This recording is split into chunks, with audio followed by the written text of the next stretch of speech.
దేవునికి స్తోత్రం. Hallelujah. Sound పెట్టండి. Praise the lord.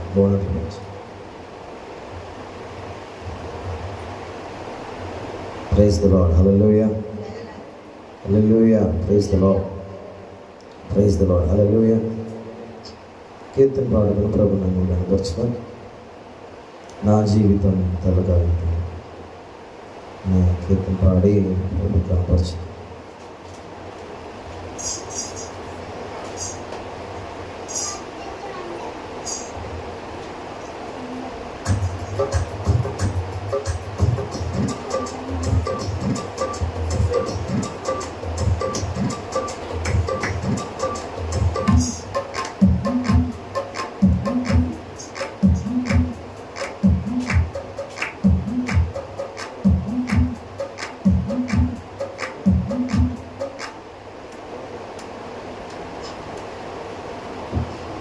Praise the Lord. ఏ గాలి తాకిడికి బెదరనులే, నా యేసు నాతో ఉంటాడులే.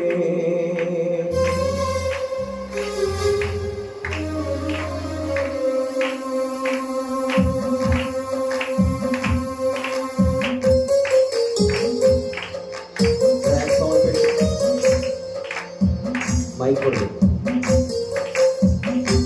Praise the Lord.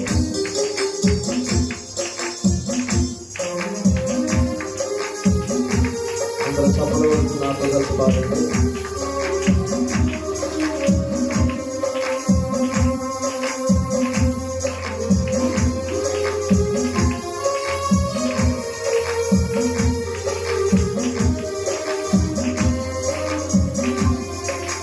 నా జీవితం తెల్ల కాగితం, నా యేసు నాలో అక్షరం.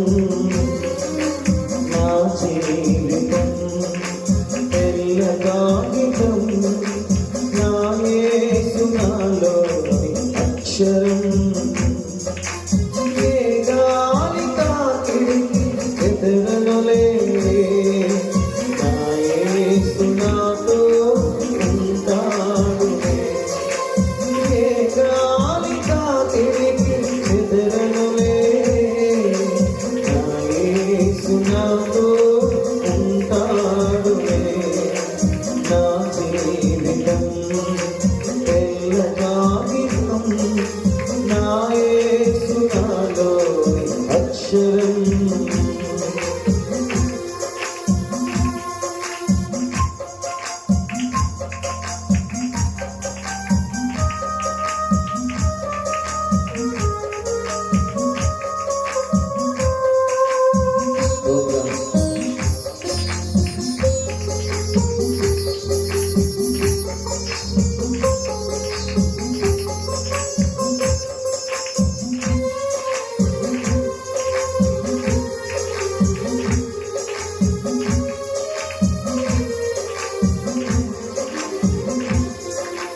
సుడిగాలులే చెలరేగినా, పెను తుఫానులే నన్ను వెంబడించినా,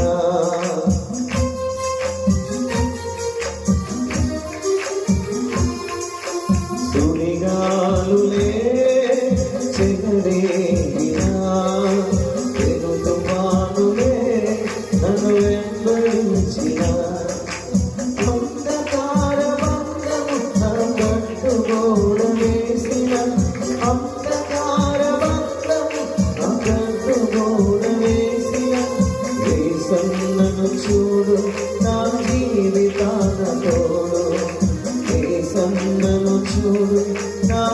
జీవితాలతో నా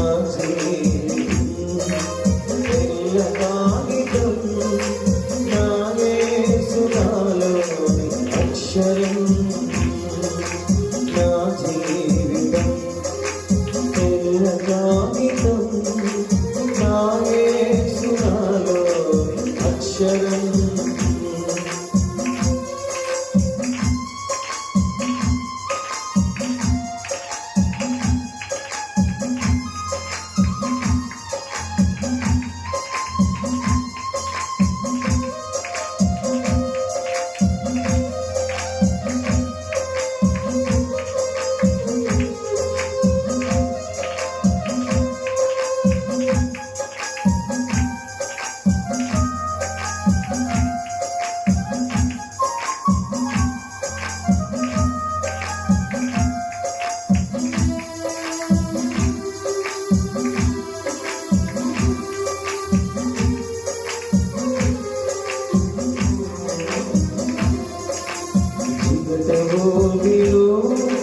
జారిన వేళ విలపించితివి తోడెవ్వరు లేదా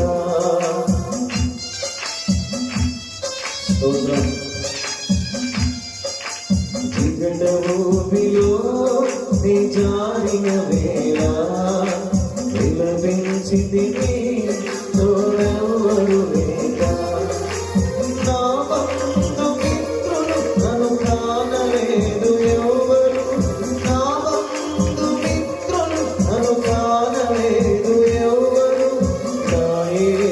నాతో నిలిచెను నేడు నా యేసు నాతో నిలిచెను నేడు నా జీవితం తెల్ల కాగితం నా యేసు నాలోని అక్షరం నా జీవితం తెల్ల కాగితం నా యేసు నాలోని అక్షరం ఏ గాలి తాకిడికి చెదరనులే నా యేసు నాతో ఉంటాడులే పాదమా ఏ గాలి తాకిడికి చెదరనులే నా యేసు నాతో ఉంటాడులే జిగటభూమిలో నీ జారిన వేళ విలపించితివి తోడెవ్వరు లేదా జిగటభూమిలో నీ జారిన వేళ విలపించితివి తోడెవ్వరు లేదా నా బంధుమిత్రులు నన్ను కానలేదు ఎవ్వరు నా బంధుమిత్రులు నన్ను కానలేదు ఎవ్వరు నా యేసు నాతో నిలిచెను నేడు ఆమేన్ నా యేసు నాతో నిలిచెను నేడు నా జీవితం తెల్ల కాగితం నా యేసు నాలోని అక్షరం నా జీవితం తెల్ల కాగితం నా యేసు నాలోని అక్షరం ఏ గాలి తాకిడికి చెదరనులే నా యేసు నాతో విశ్వాసం కలిగి పలుకులు పలుకుతాను ఏ గాలి తాకిడికి చెదరనులే నా యేసు నాతో ఉంటాడులే మరొకసారి ఏ గాలి తాకిడికి చెదరనులే నా యేసు నాతో ఉంటాడులే నమ్మకంతో ఏ గాలి తాకిడికి చెదరనులే నా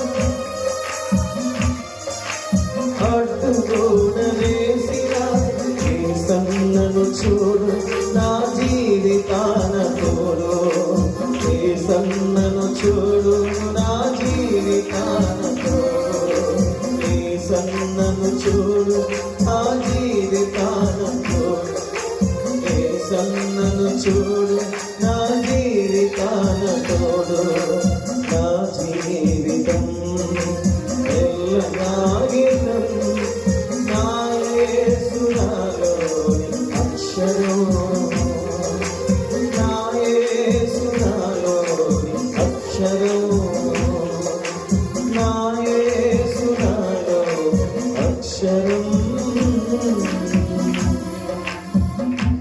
దేవునామానికి మహిమ కలుగుగాక. అందరూ కూడా తల్ల వంచి ప్రభుని ఆరాధిద్దాం. నిజమే, మన జీవితంలో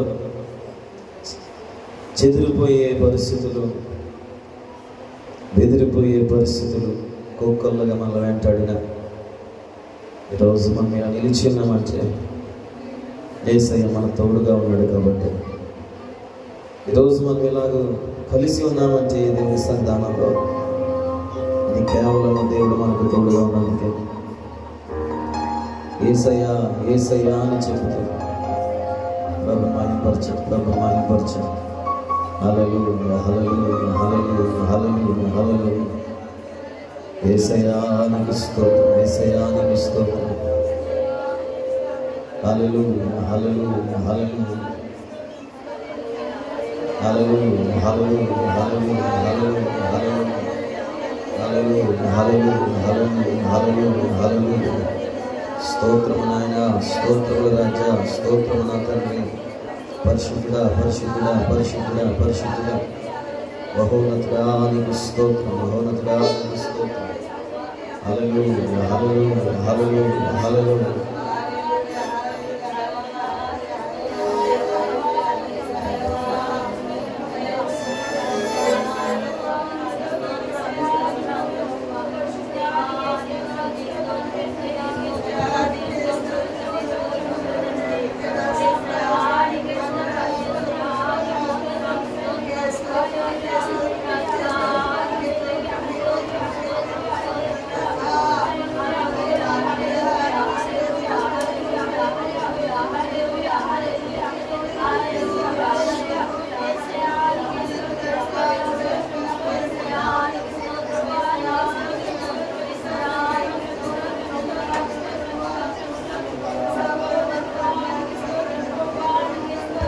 ప్రభు నామాన్ని గణపరచుదాం, ప్రభుని మహిమపరచుదాం.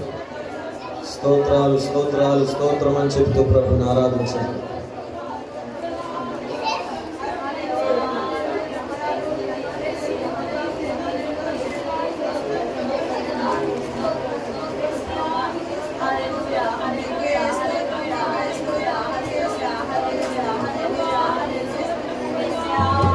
హల్లెలూయా హల్లెలూయా. ఆరాధన ఆరాధన. దేవుని స్తుతిద్దాం. మౌనంగా ఎవరు ఉండొద్దు, బలహీన పడిపోవద్దు. కొంతసేపు మనం ధైర్యం తెచ్చుకుని బలం తెచ్చుకుని ప్రభుని ఆరాధన చేద్దాం, ప్రభుని స్తుతిద్దాం.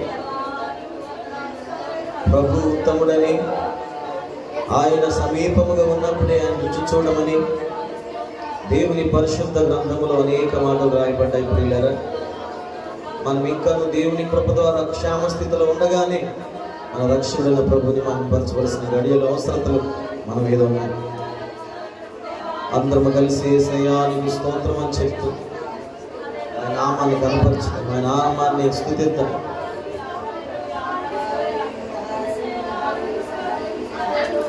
హల్లెలూయా హల్లెలూయా హల్లెలూయా.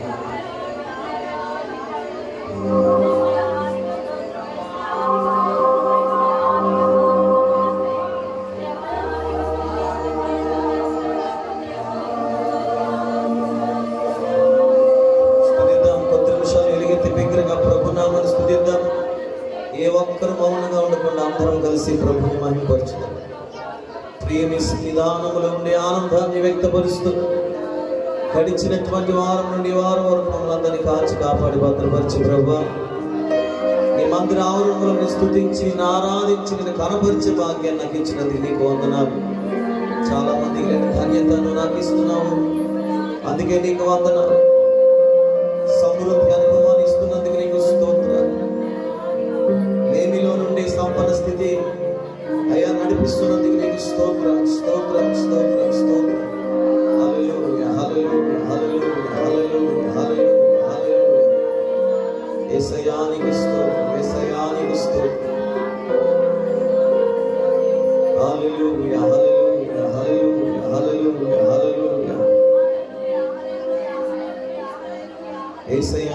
నీకు స్తోత్రం. స్తుతి స్తుతి స్తుతి స్తుతి స్తుతి. స్తోత్రం స్తోత్రం స్తోత్రం. స్తోత్రాలాపన స్తోత్రాలాపన చేద్దాం.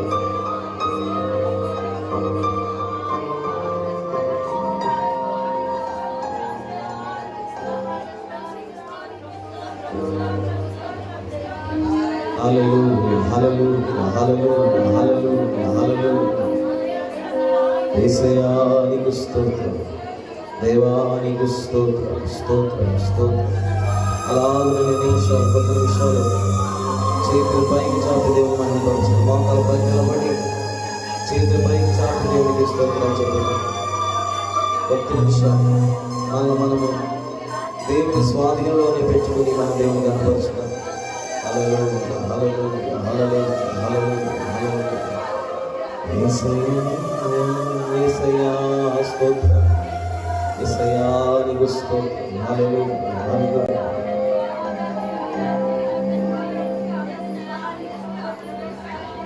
యేసయ్యా నీకు స్తోత్రం.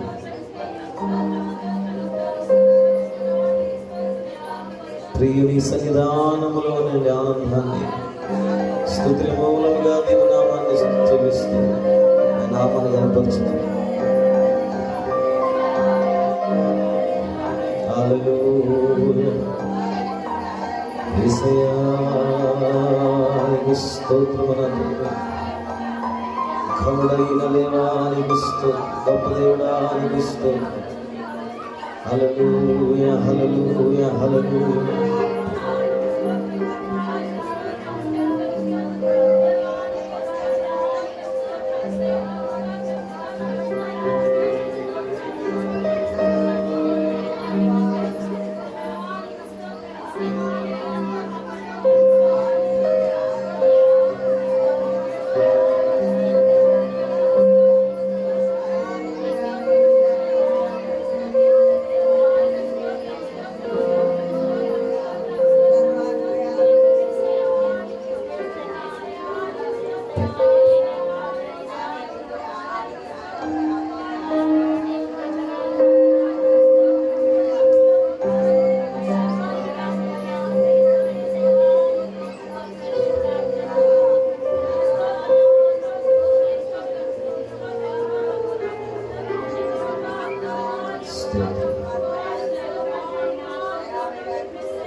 ప్రియుని సన్నిధానంలో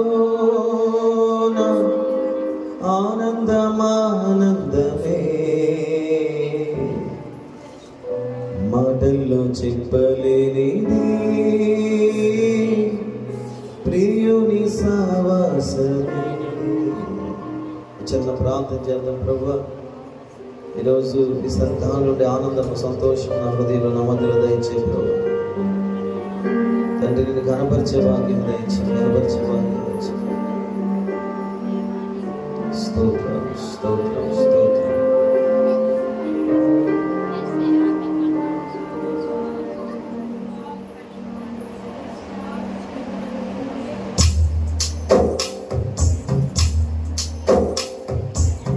ప్రియుని సన్నిధానంలో ఆనందమానందమే మాటల్లో చెప్పలేనిది ప్రియుని సావాసమే. ప్రియుని సన్నిధానంలో ఆనందమానందమే మాటల్లో చెప్పలేనిది ప్రియుని సావాసమే. అంతా కోల్పోయినా సమృద్ధి అనుభవమే ముందున్న దినమందునా ధనున్నాడనే ధైర్యమే. అంతా కోల్పోయినా సమృద్ధి అనుభవమే ముందున్న దినమందునా ధనుడున్నాడనే ధైర్యమే. ఆనందమే యేసు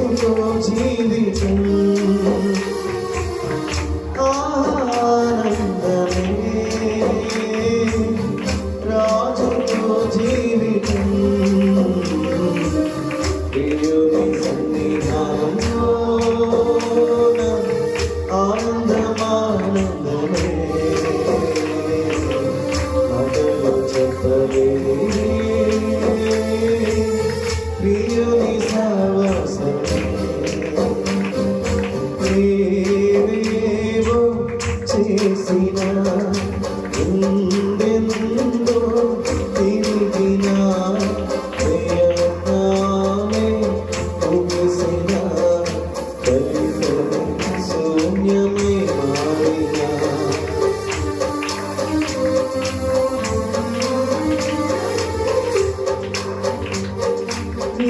ఏవేవో చేసినా ఇందెందో వెతికినా ప్రయత్నాన్ని ముగిసినా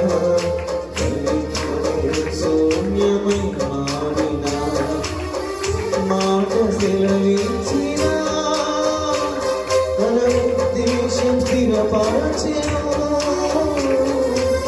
ప్రమాణం చేసెను ప్రభు కార్యాన్ని జరిగించును మాట సెలవిచ్చినా తన ఉద్దేశం స్థిరపరచెను ప్రమాణం చేసెను ప్రభు కార్యాన్ని జరిగించును ఆనందమే యేసుతో జీవితం ఆనందమే రాజుతో జీవితం ప్రియుని సన్నిధానంలోన ఆనందమానందమే మాటల్లో చెప్పలేని ప్రియుని సావాసమే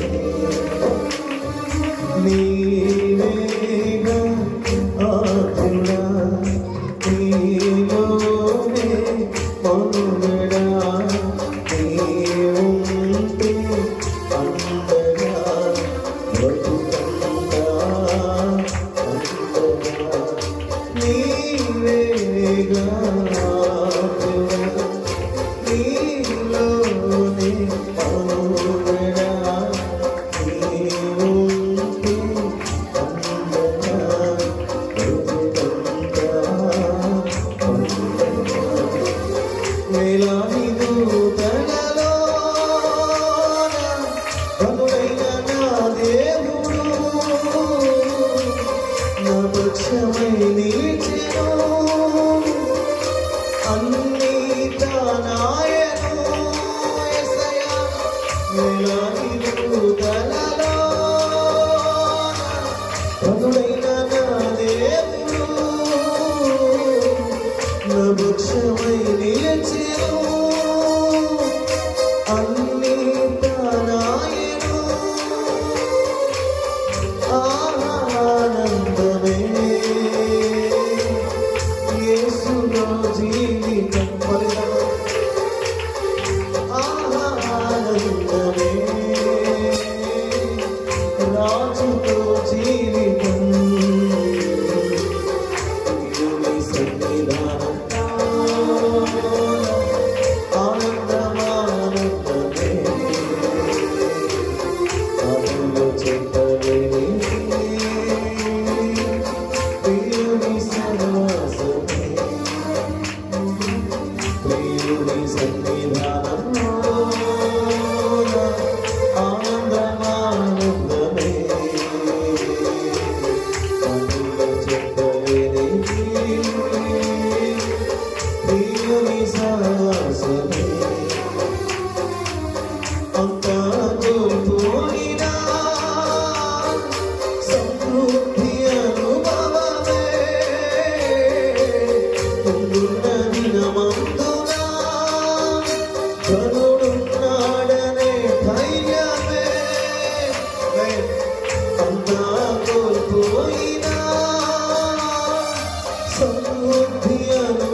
మాటల్లో చెప్పలేని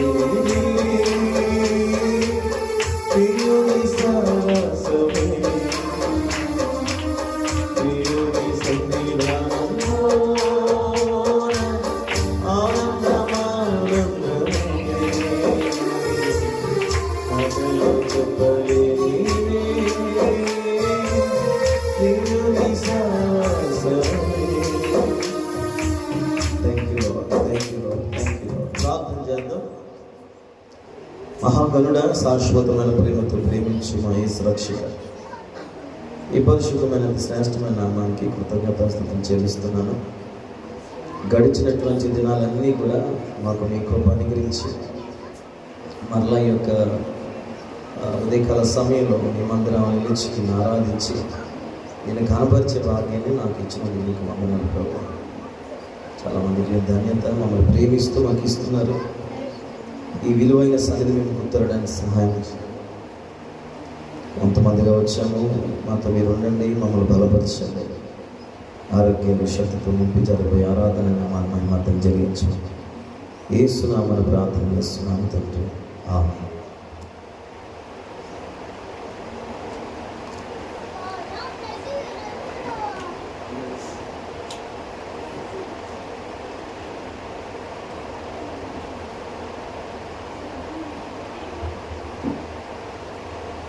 కీర్తన 21వ అధ్యాయము మొదటి నుంచి 20వ వచనం వరకు చదువుకుందాం. కీర్తన 21వ అధ్యాయం. యెహోవా రాజు నీ బలమును బట్టి సంతోషించున్నాడు, నీ రక్షణను బట్టి అతడు ఎంతో హర్షించున్నాడు. అతని మనోభీష్టము నీవు సఫలము చేయుచున్నావు.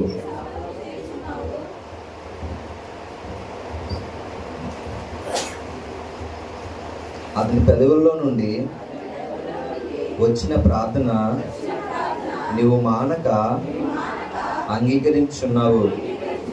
శ్రేయస్కరమైన ఆశీర్వాదములతో నీవు అతనిని ఎదుర్కొంచున్నావు. అతని తల మీద అపరంజి కిరీటము నీవు ఉంచి ఉన్నావు. ఆయుస్సు నిమ్మని అతడు నిన్ను అడుగగా నీవు దానిని అతనికి అనుగ్రహించి ఉన్నావు. సదాకాలము నిలుచు దీర్ఘాయువు నీవు దయచేసి ఉన్నావు. నీ రక్షణ వలన అతనికి గొప్ప మహిమ కలిగెను. గౌరవ ప్రభావములను నీవు అతనికి ధరింపజేసి ఉన్నావు.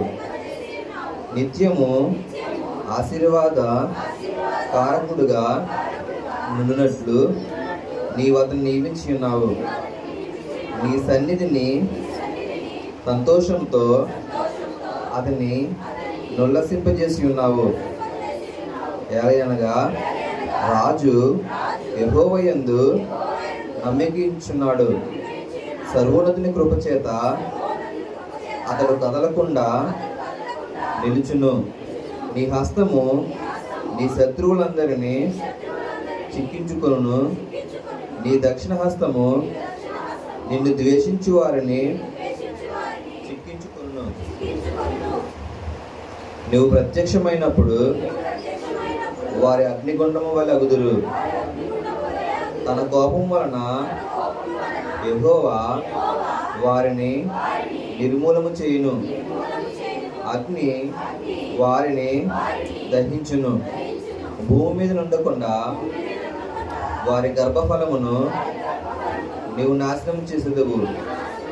నరుల్లో నుండకుండా వారి సంతానమును నశింపజేసేదవు.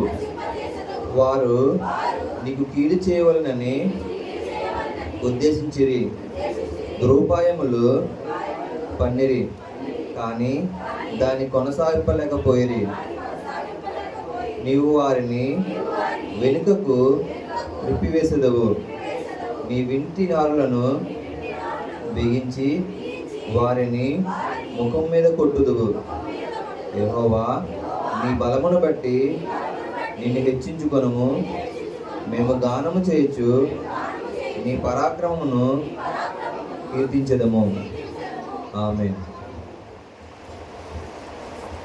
సాక్ష్యాలు ఎవరైనా చెప్పాలనుకుంటే సాక్ష్యాలు తెలియపరచండి. దేవుడు ఎవరికైనా మేలు చేస్తే మీ సాక్ష్యాలు తెలియపరచండి. దేవుని నామానికి స్తుతి కలుగును గాక. మంచిది. సమయంలో దేవుని వాక్య భాగాన్ని మనం ధ్యానం చేద్దామండి. గడిచినటువంటి కొన్ని వారాల నుండి మనం మాట్లాడుకుంటూనే వస్తున్నాం. అబ్రాహాము గారి యొక్క విశ్వాసం. ఎవరి విశ్వాసం అంటే ఇప్పటికి చాలా వారాలు గతించారు. అది నాకు తెలిసి ఒక 6 అనుకుంటారు. 6 వారాలు 7 వారాల నుంచి మనం దేవుని లేఖనాలని మనం చాలా ధ్యానిస్తూ వచ్చాం. పోయిన ఆదివారం కూడా మరి నాకు తెలిసి 17వ అధ్యాయంలో ఉన్నటువంటి కొన్ని విషయాల్ని మనం ధ్యానిస్తూ అక్కడతో వారం మనం ముగించుకున్నాం. ఈ 17వ అధ్యాయంలో ఉన్నటువంటి కొన్ని విషయాల్ని మళ్ళీ జ్ఞాపకం చేసే ముందు 2-3 విషయాలు మీకు చెప్పిన తర్వాత నేను వాక్యంలోకి వెళ్తాను. ఒకసారి అందరూ దేవునికి స్తోత్రాలు చెప్పండి. హల్లెలూయా. చాలా సంతోషం. నేను కూడా మీతో కలిసి ప్రభుని ఆరాధించే కృప ప్రభు నాకు ఇచ్చినందుకు ప్రభుని స్తుతిస్తున్నాను. ఈ వారం అంతట్లో దేవుడు మనందరికీ తోడై ఉండి పనుల్లో, ప్రతి పరిచర్య విషయాల్లో, ప్రతి మార్గం అంతట్లో, చదువుల్లో అన్ని విధాలుగా దేవుడు తోడై ఉండి మళ్ళా ఈ యొక్క ఉదయం దేవుని మందిరం ఉండే భాగ్యాన్ని ప్రభు మనకి ఇచ్చినందుకు మనం ఎంతైనా దేవునికి రుణస్థలమై ఉన్నాము. మరి ఒక విషయం చెప్తున్నాను, మనము గొప్పవారు మనం కాదు, కానీ దేవుని కృప ద్వారా దేవుడు మన అందరిని కూడా జ్ఞాపకం చేసుకుంటున్నాడు. మరి దేవుని కృప మనకు తోడుగా లేకపోతే మనము ఏమి చేయలేము, ఏమి పొందుకోలేమనే విషయాన్ని మరలా మీ విషయంలో నేను ప్రస్తావిస్తున్నాను. మనందరి విషయంలో చాలా బాధాకరమైన విషయం ఏంటంటే మన తెలుగు ఉభయ రాష్ట్రాల్లో అద్భుతంగా వాడబడుతున్నటువంటి దైవజనులు ప్రవీణ్ పగడాల గారు. వీరు కర్నూలు ప్రాంతంలో పుట్టి తెలంగాణ ఏరియాలో పెరుగుతూ చదువు నిమిత్తం అనేక ప్రాంతాలు తిరిగి మరి అనేక అద్భుతమైనటువంటి దేవుని మాటలు వింటూ ప్రభు మాట్లాడిన మాటను బట్టి హిందూ ప్రాంతానికి వెళ్ళిపోయి గొప్ప పరిచయం అక్కడ కొన్నాళ్ళు చేసి ధనము భాగ్యాలు ఎన్నున్నా క్రీస్తు నిమిత్తము నింద గొప్ప భాగ్యం అని ఎంచుకొని ఎన్నో విషయాల్లో మరి చైతన్యవంతులుగా నేటి క్రైస్తవాన్ని సిద్ధపరిచి మనకు అర్థము కాని అనేక జ్ఞాన సంబంధమైన విషయాలు మరి ఆ బిడ్డ ద్వారా దేవుడు తెలియపరిచారు. ప్రవీణ్ పగడాల గారి విషయంలో నాకు తెలియనప్పుడు తమ్ముడు ఐజియా నాకు పరిచయం చేశాడు. నా సేవకులు కోసం ఒకసారి చూడండి అంటే అప్పటి నుంచి నేను ఒక 3-4 సంవత్సరాల నుంచి నేను ఆయన వాక్యాన్ని వింటూ ఉంటాను. చాలా అద్భుతమైనటువంటి ఆలోచన విధానాన్ని మరి సేవకులు తెలియపరుస్తారు. కొన్ని మంగళవారం మరి ఆయన సోమవారం అర్ధరాత్రి చనిపోయినట్లుగా మనం చూసాం న్యూస్లో. మరి ఏది ఏమైందో అనేది విషయాలు ఇంకా బయటకు రావడం లేదు. చాలామంది మన క్రైస్తవ సహోదరులందరూ కూడా ఆలోచన ఏంటంటే తప్పకుండా అది హత్య చేశారనే విషయాన్ని వారు వ్యక్తపరుస్తున్నారు. అయితే ఏదేమైనా వాళ్ళ భార్య గారి స్టేట్మెంట్ కానీ, బిడ్డలు 2 కుమార్తెలు వాళ్ళ స్టేట్మెంట్ కానీ ఆ రోజు నేను చూశాను. ఆయన భూస్థాపిత కార్యక్రమంలో నేను ఆ వీడియోని చూస్తున్నప్పుడు చాలా దుఃఖం ఆ బిడ్డలు కలిగినా కూడా వారు చెప్పినట్టు అద్భుతమైన మాటలు చాలా నన్ను ఆకర్షించారు. ఆవిడ అంటుంది, మీరు పగ తీర్చుకోవద్దు. ప్రవీణ్ పగడాల గారు అందరినీ క్షమించుకుంటూ వెళ్ళారు. ఏదైనా పొరపాటు చేస్తే ఆయన వెంటనే క్షమాపణ అడుగుతుండేవారు. ఆయన మనసు, ఆయన విధానాలు మరి అలా లేవు అని చెప్పి ఆవిడ కూడా ఒకటే మాట చెప్పారు. ఆయన ఏదైతే పరిచర్య చేసి విడిచి వెళ్ళారో ఆ పరిచర్యను మనం కొనసాగించాలి. ఒక ప్రవీణ్ పగడాల గారు చనిపోతే వేల కొలదిగా అలాంటి వారు తయారవ్వాలి, నా ఆదర్శం తీసుకుని ఆ భావం వ్యక్తపరచని చెప్పి చాలా దుఃఖంతో పెట్టి చెప్పింది. ఈయన సేవకుని నీతిమంతుని జ్ఞాపకం చేసుకోవడం ఆశీర్వాదం కనుక ఖచ్చితంగా ఈ ఉదయం మరి ఆయన నామ స్మరణ అంటే దేవుని భక్తుల్ని స్మరించడం కూడా మంచిది. అనుమానాస్పద వృత్తిగా మరి డిక్లేర్ చేస్తున్నారు, కొంతమంది కాదంటున్నారు. దీనికోసం నేను వెళ్ళినప్పుడు ఈయనకి ఒక 3 సాఫ్ట్వేర్ కంపెనీలు ఉన్నాయి. ఆ కంపెనీలు నడిపించుకుంటూ సేవలో ఖర్చు చేస్తూ అనాథ పిల్లల్ని చాలా వరకు చదివిస్తూ పెంచుతూ ఉన్నారు. మనం చెప్తే నేను అనుకున్నాను అనాథ పిల్లలు అంటే చిన్న చిన్న పిల్లలు ఉంటారేమో అనుకున్నాను, కానీ ఇలాంటి యవనస్తులు ఎప్పటి నుంచి ఆయన నడిపిస్తాడో తెలియదు, కానీ ఒక మంచి స్థాయిలో మరి ఆ బిడ్డల్ని పెట్టాడు. వాళ్ళందరూ నాకు ఆ ఫోటోలో చూస్తుంటే ఎంత బాధ అనిపించింది. నిజంగా అంతమందికి తండ్రి కోల్పోయినటువంటి అనుభవం మరి కనబడుతూ ఉంది వాళ్ళ మోకాల్లో. ఇది చాలా ఎవరు పోడ్చలేనటువంటి లోటు అని చెప్పి నేను ఖచ్చితంగా భావిస్తున్నాను పిల్లలు. అయితే మన రాష్ట్రంలోనే కాదు, మన దేశంలో ప్రపంచంలో ప్రతి సేవకుల గురించి మీరందరూ సంఘం అంతా కలిసి తప్పక ప్రార్థించాలి. నేటి దినాల్లో అందరూ కాదు, కొంతమంది మొదలు తయారైపోయి సేవకుల మీద మరి తిరుగుబాటు చేస్తూ చంపేయడానికి కూడా వాళ్ళు ఇష్టపడుతూ ఉన్నారు. అంతెందుకు, నేను మొన్న పోయిన వారం ఇక్కడే ఒక కొట్టు దగ్గర ఉన్నాను. ఇక్కడికి వచ్చినవరే నాతో ప్రార్థన చేయించుకున్న మనుషులే వాళ్ళు. అయితే మరి నేను చెప్పి నచ్చలేదు, ఉన్నాయని వాస్తవం చెప్పానని చెప్పి ఆ రోజు కోపగించి వెళ్ళిపోయిన పరిస్థితి నేను అతనిలో చూశాను. అతడు వచ్చి నేను షాప్ దగ్గర ఉంటే ఆ పక్కనే ఉండి ఫోన్ వచ్చిందో రాలేదో నాకు తెలియదు, వెంటనే ఫోన్ వచ్చినట్టుగా మాట్లాడి, పొద్దున్నే నీ దగ్గర ముఖం చూడడం పెట్టరా, ఏసుతో ఇలా చేయరు అలా చేయరని చెడు బూతులు ఆడుతున్నాడు. నేను అనుకున్నాను ఇది ఎవరిని తిట్టడం కాదులే, ఇంకా నాన్నే తిడుతున్నాడు అనుకున్నాను. విన్నాను చాలా చెడు మాటలే మాట్లాడాడు. మనసులో అనిపిస్తుంది, ఆనందం వస్తుంది నాకు. కారణం ఏంటంటే ప్రభు చేసిన వాగ్దానం, నా నిమిత్తము దేవుడు మిమ్మల్ని నిందించినను హింసించినను మీరు ధన్యులు, సంతోషించి ఆనందించండి, మీ ఫలము పరలోక రాజ్యములో అధికమవుతుంది. ఫలం ఇవ్వడానికి దేవుడు ఇలాంటి వారిని నడిపిస్తూ ఉంటాడు. అయితే నేను ఆ బిడ్డ కోసం ప్రార్థన చేస్తున్నాను. ప్రభు, ఏ నోటితో అయితే నేను దూషించారో అదే నోటితో యేసు దేవుడు అని ఒప్పుకోనగా కానీ ప్రార్థన చేస్తూ ఉన్నాను. లేదు మనకి కంటికి కనబడట్లేదు, కానీ సంఘానికి చాలామంది శత్రువులు తయారైపోతూ ఉన్నారు. క్రైస్తవ్యానికి విరోధమైనటువంటి మనుషులు చాలామంది తయారైపోతూ ఉన్నారు. సంఘంలో కూడా విభేదాలు, మరి కొన్ని కలహాలు, వ్యతిరేకతలు ఎలాగైతే జరుగుతూ వస్తున్నాయో అంతకు మించి సాతాను అనేకుల్ని మరి రేపుతూ ఉన్నాడు బయట. కాబట్టి ప్రియులారా, ఈ దినాల్లో నేను కోరుకునేది ఏంటంటే సంఘం చాలా జాగ్రత్తగా ఉండాలి. సంఘము ప్రార్థనలో ఎడతగిన ప్రార్థన చేస్తూ ఉండాలి. అంత మాత్రమే కాదు, మరి సేవకుని కుటుంబాన్ని గురించి తప్పక ప్రార్థిస్తూ ఉండాలి. మరి ఇంకొక ప్రార్థన ఏంటంటే దేవుడు దైవ సేవకుల విషయంలో న్యాయం కనుపరచాలి. ఎందుకంటే ఈ రోజుల్లో అధికారాన్ని బట్టి ధనాన్ని బట్టి న్యాయాన్ని అన్యాయముగా చిత్రీకరిస్తున్నట్టు మనుషుల మధ్య ఉన్నాం కనుక దేవుడు ఒక్కడే న్యాయమూర్తి కనుక దేవుడే న్యాయం జరిగించలాగిన మీ అందరి ప్రార్థనలో కూడా మీరు జ్ఞాపకం చేసుకోండి. దేవునికి స్తోత్రం కలుగుగాక. ఇద్దరు కుమార్తెలో ఆయనకి ఆ కుమార్తె కోసం కూడా ప్రార్థించండి.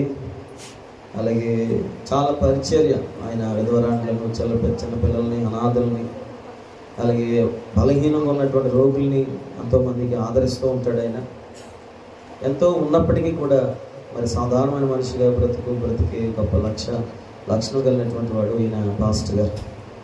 మరి అలాంటిది ఈ రోజున మరి ఆయన విషయంలో ఎంతో ప్రభావవంతమైన విషయాలు కనబడుతున్నా కొంతమంది దాన్ని అణిచివేయడానికి చాలా ప్రయత్నాలు జరుగుతూ ఉన్నాయి. క్రీస్తు అయినటువంటి యవన బిడ్డలకు ప్రేమతో ఒక మాట చెప్తున్నాను. చాలా వీడియోలు మీరు చూస్తున్నారు లేదో కానీ బయట వారు విప్లవం తీసుకొస్తున్నారు వాళ్ళ మతాల గురించి. కత్తులు పట్టుకుని ఒక చోట నినాదం చేస్తున్నారు, మా దేవుడు కాదన్న వాళ్ళు మమ్మల్ని చంపేస్తామని. నేను తెలంగాణలో ఒక యవనస్తుడైతే ఓపెన్గా చెప్పాడు, మేమే చంపేస్తాం అతన్ని, మీరు ఏం చేసుకుంటారో చేసుకోండి, మా జోలికి వచ్చిన వాళ్ళు అందరూ మేము ఇలాగే చేస్తామని చాలా ఓపెన్గా చెప్పాడు. మరి ఆ చనిపోయినటువంటి ఆయన వీడియోలు చూస్తుంటే, కింద లైవ్లో న్యూస్ వస్తుంటే వీడియోలో కామెంట్లు పెడుతున్నారండి. నిజంగా చాలా ఎంత అట్టడు వెనక్కి వెళ్ళిపోయిందో మన సంస్కారం అనిపిస్తుంది. శత్రువు చచ్చిపోయినా కనీసం అక్కడికి వెళ్ళి మనకు కన్నీళ్ళు వస్తాయి. ఇరుగోరులు ఎవరైనా విరోధులు ఉన్నా దగ్గరికి వెళ్ళి మనకి చూడగానే ఆ బాధను చూడగానే బాధపడతాం. అలాంటిది వీళ్ళు ఎంత క్రూరత్వంతో ఉన్నారో ఈ మాటల్లో అనేది చాలా ఘోరం అండి. అలాగా మన క్రైస్తవుల్లో అలాంటి దోషకులు ఉన్నారంటే నాకు తెలిసి అలా లేదు. ఎంతో కొంత జాలి పడిపోయి ఎంతో కొంత ప్రాధేయపడుతూ ఉంటారు, వాళ్ళ దుఃఖంలో కూడా పాలుపడుతూ. ప్రభు మనకు చెప్పిన మాట తెలుసా, సంతోషించేవారు ఇల్లుకి వెళ్ళట కంటే దుఃఖపడే వారి ఇంటికి వెళ్ళట మనకి ఏం నేర్పించాడు మన ప్రభు? ఆయన దుఃఖపడే వారి దగ్గరికి వెళ్ళి సంతోషించమన్నాడా? లేదు. వాళ్ళ దుఃఖంతో పాటు నువ్వు కూడా వాళ్ళని ఆదరించే విధంగా నువ్వు తయారవ్వాలని చెప్పి ప్రభు మనకు నేర్పించారు. మరి ఈ రోజుల్లో వీరు యొక్క పద్ధతులు చూస్తుంటే అంత విరోధం. అలాగని అందరూ అలా లేరు, కొంతమంది మాత్రం చాలా సానుభూతి. వాళ్ళు కూడా అంటున్నారు ఇది చాలా ఘోరమైన విషయం, ఇలా జరగకూడదని చెప్పి వాళ్ళు మాట్లాడుతున్నారు. బ్రదర్ షఫీ గారు కూడా మరి ఇస్లాం మతంలో అతను ఉన్నప్పటికీ కూడా చాలా ఒక మంచి మానవత్వాన్ని చూపిస్తూ గొప్ప విషయాలు కూడా తెలియపరిచారు. అయితే నేను చెప్తున్నాను, మన ఈ రాష్ట్రాలకి నీతిమంతుల రక్తం చెల్లించబడింది. ఖచ్చితంగా దేవుడు ఒక్కని మరణం బట్టి అనేకులు దేవుడు పరిశుద్ధులుగా లేపే కాలం రాబోతుంది. అలాగనని దేవుని భయంకరమైన ఉగ్రత ఎవరైతే ఇలాంటి భయంకరమైన మనుషులు ఉన్నారో వాళ్ళ మీద కూడా వచ్చే అవకాశం ఖచ్చితంగా ఉందని చెప్పి శుక్రవారం దినాన ప్రార్థన కూటంలో ఉండగా ప్రభు నాకు తెలియపరిచిన విషయాన్ని మరలా మీకు తెలియపరుస్తున్నా. ఆ రోజున స్టెఫెన్ చెప్పారు, రాళ్ళతో కొట్టి అనేకమైన స్టెఫెన్ లేచారు. 11 మంది అపోస్తుల్ని ఒకరి తర్వాత ఒకరు చంపేశారు. అంతకు మించి బలమైన ఉద్యమం ఇప్పటికీ కూడా కలిగి ఉంది. ఎక్కడైతే క్రీస్తు దాసుని మరణం ఉందో అక్కడ క్రీస్తు యేసు యొక్క విశ్వాసం రక్షణ కూడా ఉంటుందనే విషయాన్ని నేను మీకు మరలా జ్ఞాపకం చేస్తున్నాను. యేసుని ఒక్కడిని చంపేస్తే చాలనుకున్నారు ఆ రోజుల్లో రోమ ప్రభుత్వం వారు, యూదులందరూ కలిసి. యేసును చంపగానే అనేకులు యేసులు పుట్టుకొచ్చారు. దేటికి కూడా ప్రియులారా, మనం అందరూ గ్రహించవలసిందే, సేవ జరగకుండా దేవుని మాటలు చెప్పకుండా ఎవరైనా అడ్డుపడ్డాలని చూసినా అక్కడే దేవుడి బలమైన కార్యాలు దేవుడు జరిగించుకునే దేవుడు అయి ఉన్నాడు. స్తోత్రం కలగాక చాలా జాగ్రత్తగా ఉండాలి. మనమందరం ఎప్పుడు కూడా మన జీవితాలని, మన భవిష్యత్తును, జరుగుతున్న విపత్తుల్ని కనిపెట్టుకుంటూ ఉండాలి. అలాగే మరి సేవకులుగా మేము ప్రయాణాల్లో అనేక విషయాల్లో మేము కూడా పాలుభాగస్తులు అవుతూ ఉంటాము. ఆ విషయాల్లో కూడా మరి దేవుడు సహాయం మాకు ప్రభు ఇచ్చినట్లుగా మీ అనుదిన ప్రాంతంలో కూడా మా విషయంలో మీరు జ్ఞాపకం చేసుకోండి. సోదరులారా, వాక్య సందేశంలోనికి వెళ్ళక మునుపు ఈ వారం అంతా కూడా మరి ఒక రోజు గ్యాప్ వచ్చింది, 2 రోజులు గ్యాప్ వచ్చింది, మిగతా 4 రోజులు కూడా కూటాలు పెట్టడానికి ప్రభు ఎంతగానో సహాయం చేశారు. నేను నమ్ముతున్నాను తప్పక దేవుడు మనల్ని ఖచ్చితంగా ఆస్వాదించే దేవుడు అని. మరి చాలామంది బలహీనలు కాక మీరు ధైర్యం తెచ్చుకున్న మాట ఆలోచించి విశ్వాసాన్ని బట్టి మిమ్మల్ని మీరు బలపరుచుకుంటూ నాతో కలిసి మీరు ప్రభుని ఆరాధించడానికి మీ మనసును సిద్ధపరచినందుకు మరొకసారి మీ అందరికీ నా హృదయపూర్వక వందనాలు చెల్లిస్తున్నాను. తప్పక మన దేవుడు రాబోయే దినాల్లో మేలైన కార్యాలు దేవుడు జరిగించిన గాక. ఇప్పుడు వాక్యంలోనికి వెళ్ళి నేను చాలా త్వరగానే ముగిస్తాను, సమయం అంతకే మార్చడం కూడా జరిగింది.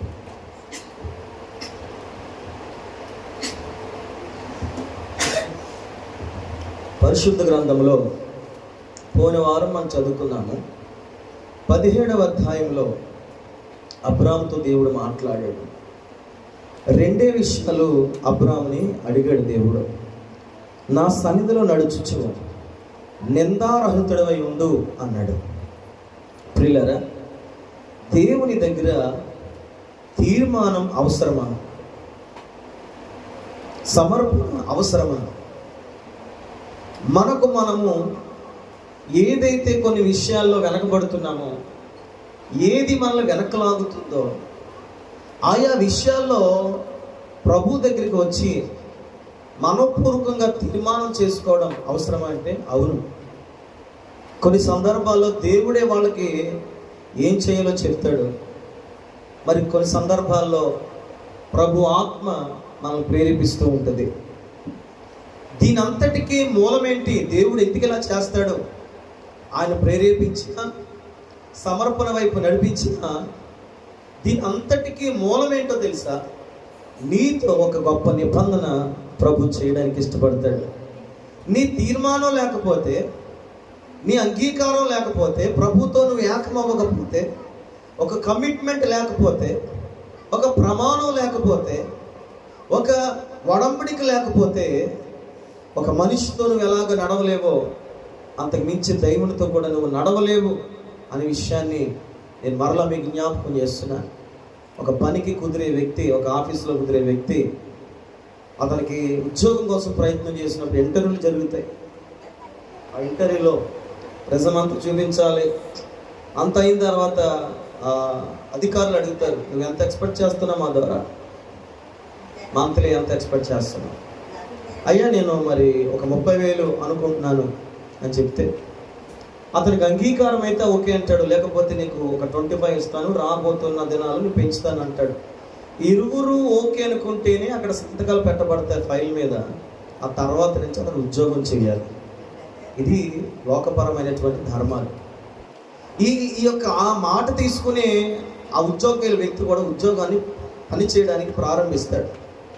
ఒక ఉద్యోగంలోనే, ఒక వ్యాపారంలోనే, ఒక కూలిపనుల్లోనే, ఒక చదువుల్లోనే, ఇంకా అనేక రంగాల్లోనే ఎలాగైతే ఒక ఒడంబడిక ఉంటుందో, అంతకు మించి దేవునితో విశ్వాస జీవిత యాత్ర కొనసాగించే మనకి కూడా ఒక ఒడంబడిక, ఒక నిబంధన, ఒక తీర్మానం, ఒక సమర్పణ చాలా చాలా అవసరమైంది. క్రైస్తవులకి అలవాటు అయ్యింది ఏంటంటే, మనకి ఎక్కువ మృక్కుబళ్ళు అలవాటు అయ్యాయి. నేను అంటాను, మృక్కుబళ్ళలో ఉండవలసింది తీర్మానముతో కూడిన మృక్కుబడి అంట. అంటే మృక్కుబడి అనుకోండి, అది చెల్లించిన తర్వాత మరలా పని మనం చేయొచ్చు. అదే తీర్మానంతో కూడిన మొక్కుబడి అనుకో, తీర్మానం చేసుకున్న తర్వాత దేవుడు చేసిన కార్యం బట్టి మొక్కుబడి చెల్లిస్తాం. కానీ అదే తీర్మానంలో మరలా నిలిచుండన్న మనసు మనల్ని కలవరపరుస్తూ ఉంటుంది. దేవుడు కూడా దాన్ని మనకు ప్రేరేపిస్తూ ఉంటాడు. అందుకే 2025 తీర్మానములు అని చెప్పి నేను పోయిన జనవరి మాసంలో ఈ పని నేను చేయడం కూడా జరిగింది. నేను 11 గంటలకు ప్రార్థనకు వచ్చిన, ప్రార్థన చేస్తూ ఉండగా దీనివైపు నాకు దృష్టి పడింది. అంటే తీర్మానం అనే దృష్టి నాకు పడింది. నిజమే, ఈ రోజుల్లో మనకు నచ్చినట్టుగా మన జీవితాలు కొనసాగించుకుంటున్నాం. కానీ దేవుడు అబ్రాముతో చెప్పాడు, అబ్రామా నేను నీతో నిబంధన చేస్తాను, కానీ ఒకటి, నా సన్నిధిలో నువ్వు నడవాలి, నిందారహితుడై ఉండాలి అన్నాడు. చాలామంది జీవితాల్లో అన్నీ బాగానే మన జీవితాన్ని కొనసాగించుకుంటున్నాం. కానీ తీర్మానాలు అనేవి చాలా కొంతమంది చేసుకుని నిలబడుతున్నారు ఆ తీర్మానంలో. ఉదాహరణకి అబ్రాహాము తీర్మానం ఏంటి? ప్రభువా నీ సన్నిధిని నడుస్తాను. రెండోది, నిందలేని జీవితం నేను జీవిస్తాను అని ఒప్పుకున్నాడు. దేవుడు చెప్పింది, దేవుడు చెప్పిన దానికి ఎవరైతే విధేయులు అవుతారో వాళ్ళతో గొప్ప అనుబంధాన్ని దేవుడు ఏర్పాటు చేస్తాడు. ఇది మానవుల ద్వారా కలిగేదానికన్నా 1000 రెట్లు గొప్పది. ఇది మానవుల ద్వారా వచ్చే లబ్ధి కన్నా అద్భుతమైన విషయము అనే విషయాన్ని నేను మీకు బయలుపరుస్తున్నాను. ప్రియ సోదరులారా, కింద వచనాలకు వెళ్ళిపోతే అప్పుడు చెప్పాడు, అబ్రామా నీతో నేను చేసే నిబంధన ఇది ఇది ఇది అని ఎన్ని విషయాలు చెప్పాడు. పిల్లరా, దేవుని ద్వారా వెండిని బంగారాన్ని ఆశిస్తాడు అని దాన్ని నేను చెప్పడం కంటే ఒకటి మాత్రం ఆశిస్తాడు, నీ తీర్మానం, నీ సమర్పణ ఆశిస్తాడు. చాలామంది నాతో సహా నువ్వు కూడా తీర్మానం చేసుకున్నావు, దాటిపోయావు. తీర్మానం చేసుకుంటున్నాం, తప్పిపోతున్నాం. ప్రమాణం చేసాం, మాట తప్పేసాం. ఎన్నోసార్లు అనుకున్నాం, నిలబడ్డాం, పడిపోయాం. అయితే దేవుడు ఆశించేది ఈ దినాన ఏంటంటే, నీ ఒక తీర్మానం వైపు బాగా నిలబడితేనే నీ విషయంలో ఆయన తీర్పరి ఉండి అద్భుతమైన సహాయం చేస్తాడు.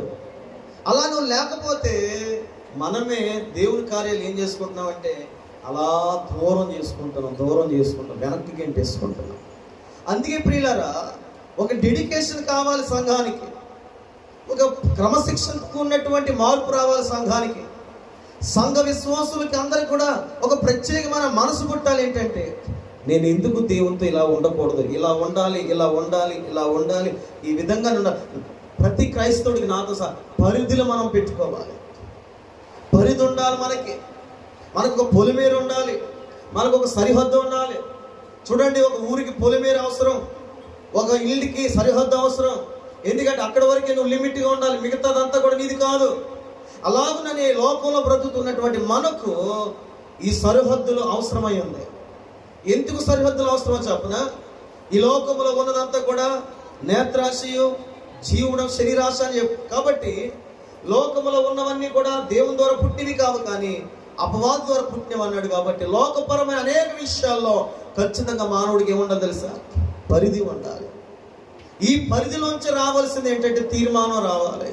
తీర్మానంలో వచ్చిన సమర్పణ ఏం చేయాలంటే ఆ పరిధి దాటకుండా మనం ఏం చేసుకోవాలంటే కాపాడుకుంటూ ఉండాలి.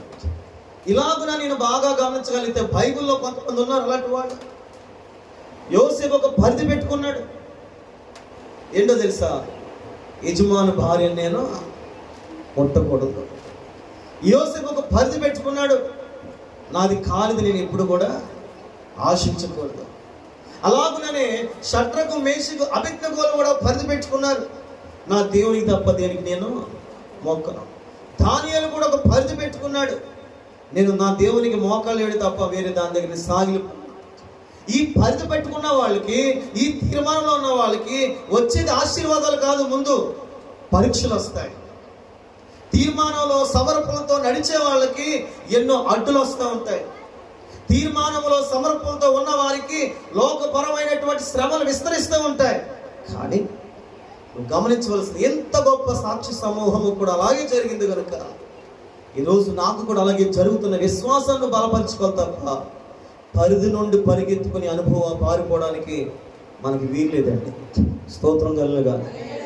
మనుషులు పరిధులు ఎంచుకుంటారు, నేను వాళ్ళతో మాట్లాడకూడదు, వీళ్ళతో మాట్లాడదు, వాళ్ళ కలవకూడదు, మందిరాలకు వెళ్ళకూడదు, ఎంతవరకే ఉండాలి అంతవరకే ఉండాలి, ఇలా చేయాలి అలా చేయాలి, ఎన్నో పరిధులు పెంచుకుంటారు ప్రియులారా. అయితే ఈరోజు నేను ఒక మాట ఖచ్చితంగా పాయింట్అవుట్ చేస్తాను సహోదరులారా.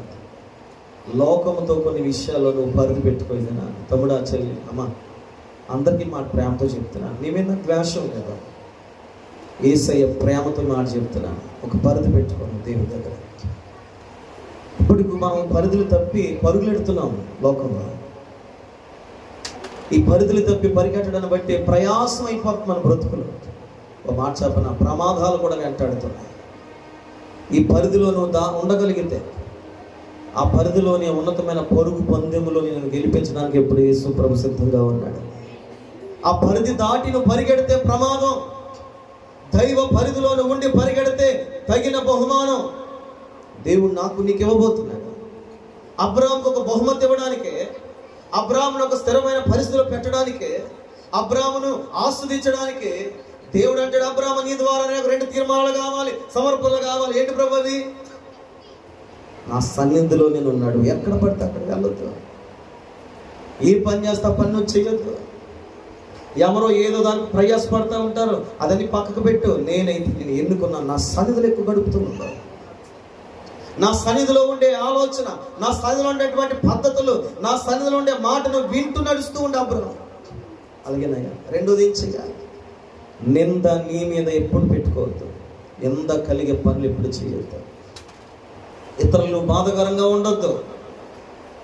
ఈ జీవితంలో ఇలా ఉండు అని చెప్పి అబ్రాహాముతో చెప్పాడు. అబ్రాహాముతో చెప్పిన తర్వాత నెరవేర్చడం లేదు పక్కన పెడితే అబ్రాహాము మీద దేవునికి ఒక నమ్మకం ఉంది. అబ్రాహాము నా మాట వింటాడని. స్తోత్రం కలుగుగా. 2025 సంవత్సరం నుండి దేవుడు ప్రతి మానవుడి ద్వారా అదే నమ్మకం ఆశిస్తున్నాడు. పలానా కుమారుడు నా మాట వింటాడు, పలానా కుమార్తె నా మాట వింటది, వాళ్ళని కాదు అనరు అని చెప్పి యేసయ్య గొప్ప నమ్మకంతో మన మీద ఆశ పెట్టుకున్నాడు. చాలా గొప్ప ఆశ. నా మీద గొప్ప ఆశ కలిగి ఉన్నాడు ఆయన. నీ మీద కూడా చాలా గొప్ప ఆశ కలిగి ఉన్నాడు. చూడండి, ఇలా కాకపోతే అబ్రామ్తో చెప్పిన తర్వాత అబ్రామ్ జీవితం చూడాలి కదా. అలా సన్నిధిలో నడిచినప్పుడు, అలా సన్నిధిలో నింద లేకుండా ఉన్నప్పుడు అప్పుడు బ్లెస్ చేద్దాం అనుకున్నాడా? వాక్యం విన్నారా మీరు? చాలా జాగ్రత్తగా మాటలు అర్థం చేసుకోండి. అప్పుడు బ్లెస్ చేసాడా? కొన్నాళ్ళు చూద్దాం, ఇప్పుడే కదా చెప్పాను, ఇప్పుడే కదా నా మాటలు చెప్పాను ఇలా బతకమని. అలా బ్రతికిన తర్వాత అబ్రాము అలా ఉంటే ఇద్దాం అనుకోలేదండి దేవుడు. అది ఆయన గొప్ప లక్షణం.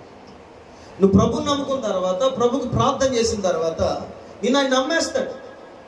ఎంత నమ్మకం అంటే నువ్వు పడిపోతావని తెలిసి నమ్ముతాడు. అదే నమ్మకం నాకు అర్థం కాదు. నువ్వు పాడైపోతావని తెలిసి కూడా నమ్ముతాడు ఆయన. నువ్వు పాపం చేస్తావని కూడా తెలిసి ప్రభు నమ్ముతాడు. ఏంటి ప్రభు ఆ ప్రేమ! ఈ లోకంలో అలాంటి నమ్మకం ఎవరు మన మీద చూపించలేరండి. కొన్ని బంధుత్వాలు ఉంటాయి, నమ్మకం కోల్పోతే మరలా వాళ్ళ వైపు చూడరు. మోసం చేస్తే, అబద్ధాలు ఆడితే వాళ్ళతో సహవాసం చేయలేము. కానీ దేవుడు నీతో ఇప్పటికీ సహవాసం చేస్తున్నాడు. ఇప్పటికీ. ఇంకో మాట చెప్పనా, ఎప్పటికైనా ఆయన సహవాసం చేస్తాడు. ఆయనకి కావలసింది ఏదో ఒక రోజుకైనా నువ్వు ఆయన మాట వింటావని. ఇలా ఎన్నిసార్లు మోసం చేసుకుంటూ పోయాం, మనుషులు కాదు దేవుణ్ణి. ఎన్నిసార్లు మాట ఇచ్చి దేవునికి అన్యాయం చేసాం మనం. చాలా మంది అంటారు దేవుడు మాకు అన్యాయం. దేవుడు మనమే దేవునికి అన్యాయం చేస్తాం. తెలుసా మీకు? అది మనమే దేవునికి అన్యాయం చేస్తున్నాం. నేనేం చేశానండి పాస్టర్ గారు? నువ్వు చేయకపోతే ఇంకెవరు చేస్తారా? నేను చేయకపోతే ఇంకెవరు చేస్తున్నారు? మొదటిలో ప్రభు నిన్ను పిలిచిన తర్వాత నీ మీద ఒక ప్రణాళిక, ఆలోచన, చిత్తం, ఉద్దేశం పెట్టుకుని నేను ఆ స్థానంలో పెడదామని ఆయన ఆలోచిస్తే నువ్వేం చేస్తున్నావంటే ఆయన ఆలోచన పక్కకెట్టి నీ ఆలోచన నడిపించుకుంటూ దాన్ని మోసం అంటారా, అన్యాయం అంటారా? మనం ఎదిగేవారమేండి అన్ని విషయాలు. వయసు రీత్యా కానీ అన్ని రీత్యాలు కానీ మనం ఎదిగేవాళ్ళం మనం. కానీ ఒక విషయంలో ఎదిగేవాళ్ళుగా లేదు, మనం తరిగిపోయే వాళ్ళు. ఎవరి విషయంలో అంటే దేవుని చిత్తం నెరవేర్చే విషయంలో మనం ఎదిగేవాళ్ళంగా లేదు. నీలాంటి వయసు నాకు ఉంది, నీలాంటి పద్ధతులు నాకు ఉన్నాయి. కానీ అనేక విషయాలు చంపుకు బతకాలి. నేనే కాదు, మీలో కొంతమంది కూడా కొన్ని విషయాలు చంపుకుని బతకాలి. దేనికి చంపుకు బతకాలి తెలుసా? క్రీస్తులో జీవించడానికి. ఎందుకు చంపుకుని బతకాలి? క్రీస్తులో జీవించడానికి. అబ్రాము నచ్చినట్టుగా బతకే అంత పరిస్థితి లేదా అబ్రాము దగ్గర? బోల్డ్ డబ్బు ఉందండి అబ్రాము దగ్గర. దాసీలు, గొర్రెల, మేకల, పొట్టేళ్ళు బోల్డ్ ఉన్నాయి. ఎన్ని ఉన్నా అబ్రాముకి కావాల్సింది ఏంటంటే నా దేవుడు చిత్తం నేను చేయాలి, నా దేవుని ఆలోచన నేను చేయాలి. స్తోత్రాలు చెప్పండి, హల్లెలూయా చెప్పండి. ఉదాహరణకి మీకు ఒక చిన్న ఎక్స్ప్లెయిన్ చేస్తాను. దేవుని చిత్తం అంటే ఏంటి? దేవుని ఆలోచన అంటే ఏంటి? దేవుడు మన జీవితంలో కార్యం ఎలా చేస్తాడు? దేవుడే దిగి వచ్చి చేస్తాడా, లేకపోతే పరిస్థితులను బట్టి చూపించి చేస్తాడా, మనుషుల్ని అడ్డు పెట్టుకుని మనతో మాట్లాడి చేస్తాడు? ఎలా చేస్తాడు దేవుడు తన కార్యం? ఎలా చేస్తాడు? మీకు అర్థం కాదు మాట చెప్తున్నా. హానోకు ప్రార్థన చేశాడు. ఏంటి ప్రార్థన అంటే నాకు ఒక కంజరు కావాలని ప్రార్థన చేశాడు. మీకు ఆ ఉదాహరణకు అర్థం కావడానికి, ఇక్కడ కంజరు ఉంది కదా, నీ కంజరు తీసుకెళ్ళి ఇక్కడ సెంటర్లో పెట్టి తీసుకొచ్చి మధ్యలో పెట్టు, ఈ మధ్యలో పెట్టి ఇలా పెట్టు, లేదా పైకి ఇక్కడ పెట్టు. దేనికోసం ప్రార్థన చేయడంటే నాకు కంజరు కావాలి ప్రభు, చప్పట్లు కొట్టడం కాదు, నుంచో చప్పట్లు కొట్టడమే కాదు, కంజరుతో కొట్టిన ఆరాధించాలి అనగా దేవుడు కంజరు తెచ్చి చేతికి ఇచ్చాడా? కొంతమంది ఇలా ఆలోచన చేస్తున్నారు, దేవుడు చేస్తే చేతికి ఇస్తాడు కదా, అనుకు తీసుకో అంటాడా? అలా ఇవ్వడం. ఇది చాలా బాగా గుర్తెట్టుకోండి. ఇది ఒక్కరికి కోసం చెప్పట్లేదు, అందరి కోసం చెప్తాను. దేవుడు మనకి ఇచ్చేది ఎలా ఉంటుంది, దేవుని దగ్గర నువ్వు అడిగింది ఎలా ఉంటుంది, పొందుకునే విధానం ఎలా ఉంటుంది, స్వీకరించే పరిస్థితి ఎలా ఉంటుంది. అడిగాడు కంజరి తన ముందే కనబడుతుంది, ఇక్కడ తన ముందు ఉంది. ఇది నేను కొన్నది కాకపోతే ఇతడు కూడా సంఘంలో బాధ్యుడు కాబట్టి ఇతను కంజరి పట్ట ఉంది కాబట్టి అతను ఏం చేయాలి?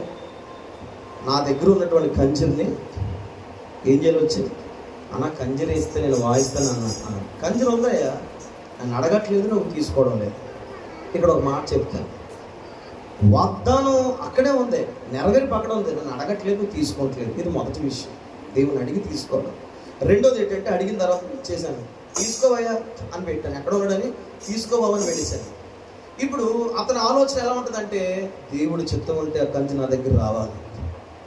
అది ఎలా జరుగుతుంది? నువ్వు అడిగింది నీ కళ్ళెదురుగా కనపడుతుంది కదా. నా మాట మీకు అర్థమైందా? అర్థమవుతుందా? నువ్వు అడిగింది ప్రభు నీకు ఇచ్చాడు. అడిగి అడిగి అడిగి అడిగి అడిగిన తర్వాత ప్రభు ఇచ్చేసాడు, అక్కడ పెట్టాడు, ఆ వస్తువుని అక్కడ పెట్టాడు. ఇప్పుడు మూర్ఖత్వం చేత ఆ మూల పోయి, లేదు దేవుడు నిజంగా నాకు ఇస్తే అది నా దగ్గర రావాలి, ఇదే నా శబ్దం అంటే ఎలా కుదురుతుంది? అది మూర్ఖత్వం అంటారు. వాగ్దానం కానీ, ప్రమాణం కానీ, దేవుడు చేసినటువంటి నిబంధన కానీ నీ దగ్గరే ఉంది. నీ దగ్గరున్న దానిని తీసుకోవడం నీకు చేత కావట్లే. ఏంటి తీసుకోవడం? ఒకటి విశ్వాసం. ఏంటా విశ్వాసం? ప్రభు అది నా కొరకు పెట్టాడు. స్తోత్రం చెప్పండి ఒకసారి. దేవుని సంఘానికి ఒక నిబంధన ఉంది మనకి, దేవుడు ఎలా చేస్తానని. విశ్వాసం లేదు మనకి. ఏంట విశ్వాసం? ప్రభు చెప్పాడు కదా, వాగ్దానం చేసాడు కదా, అది ఖచ్చితంగా జీవితంలో చేస్తాడు. నమ్మకం లేదు.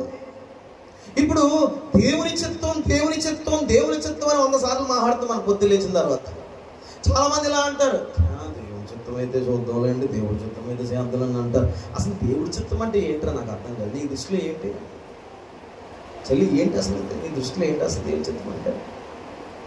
దేవుడు వచ్చి దా బాబు దానాన తీసుకున్నానా, చేతితో పట్టుకో బాబు, ఇప్పుడు వాయించు అంటాడా?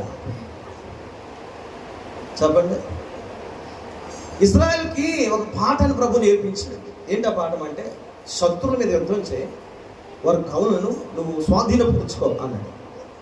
యుద్ధం చేయవలసింది ఇజ్రాయెల్ చెయ్యాలి కదా. ఇజ్రాయెల్ యుద్ధం చేస్తే గెలిపించేది ఎవరో చెప్పాలి.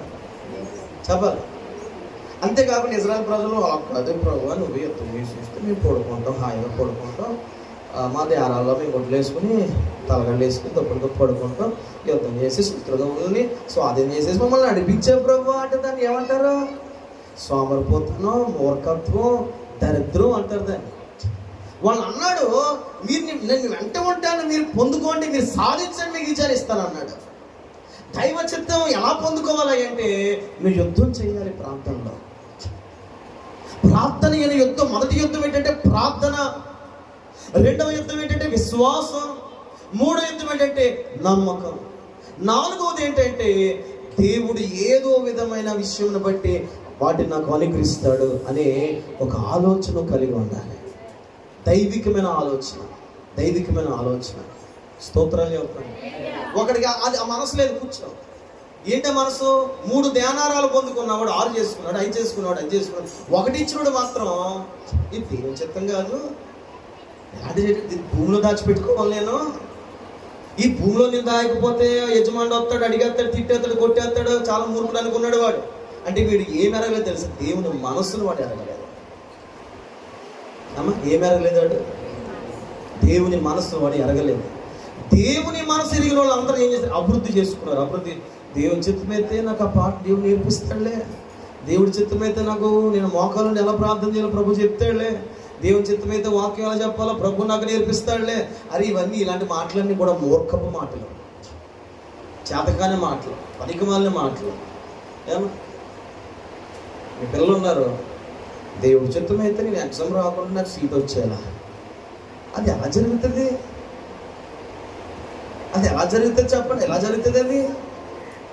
అలాగంటే మళ్ళీ ఇలా అన్నారనుకో, నా ప్రభుకు అసాధ్యమైనది ఏదైనా ఉన్నదా? నిజమే, నా దేవునికి అసాధ్యమైనది ఏదైనా, కానీ క్రమముతో కూడినటువంటి కార్యాలు ఉన్నాయి కదా.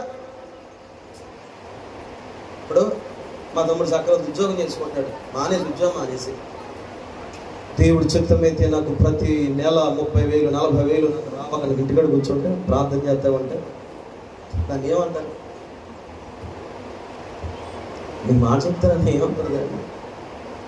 దాన్ని ఏమంటారు? చెప్పండి, ఏమంటారు? పిచ్చిదాన్ని, అమాయకత్వం, మూర్ఖత్వం,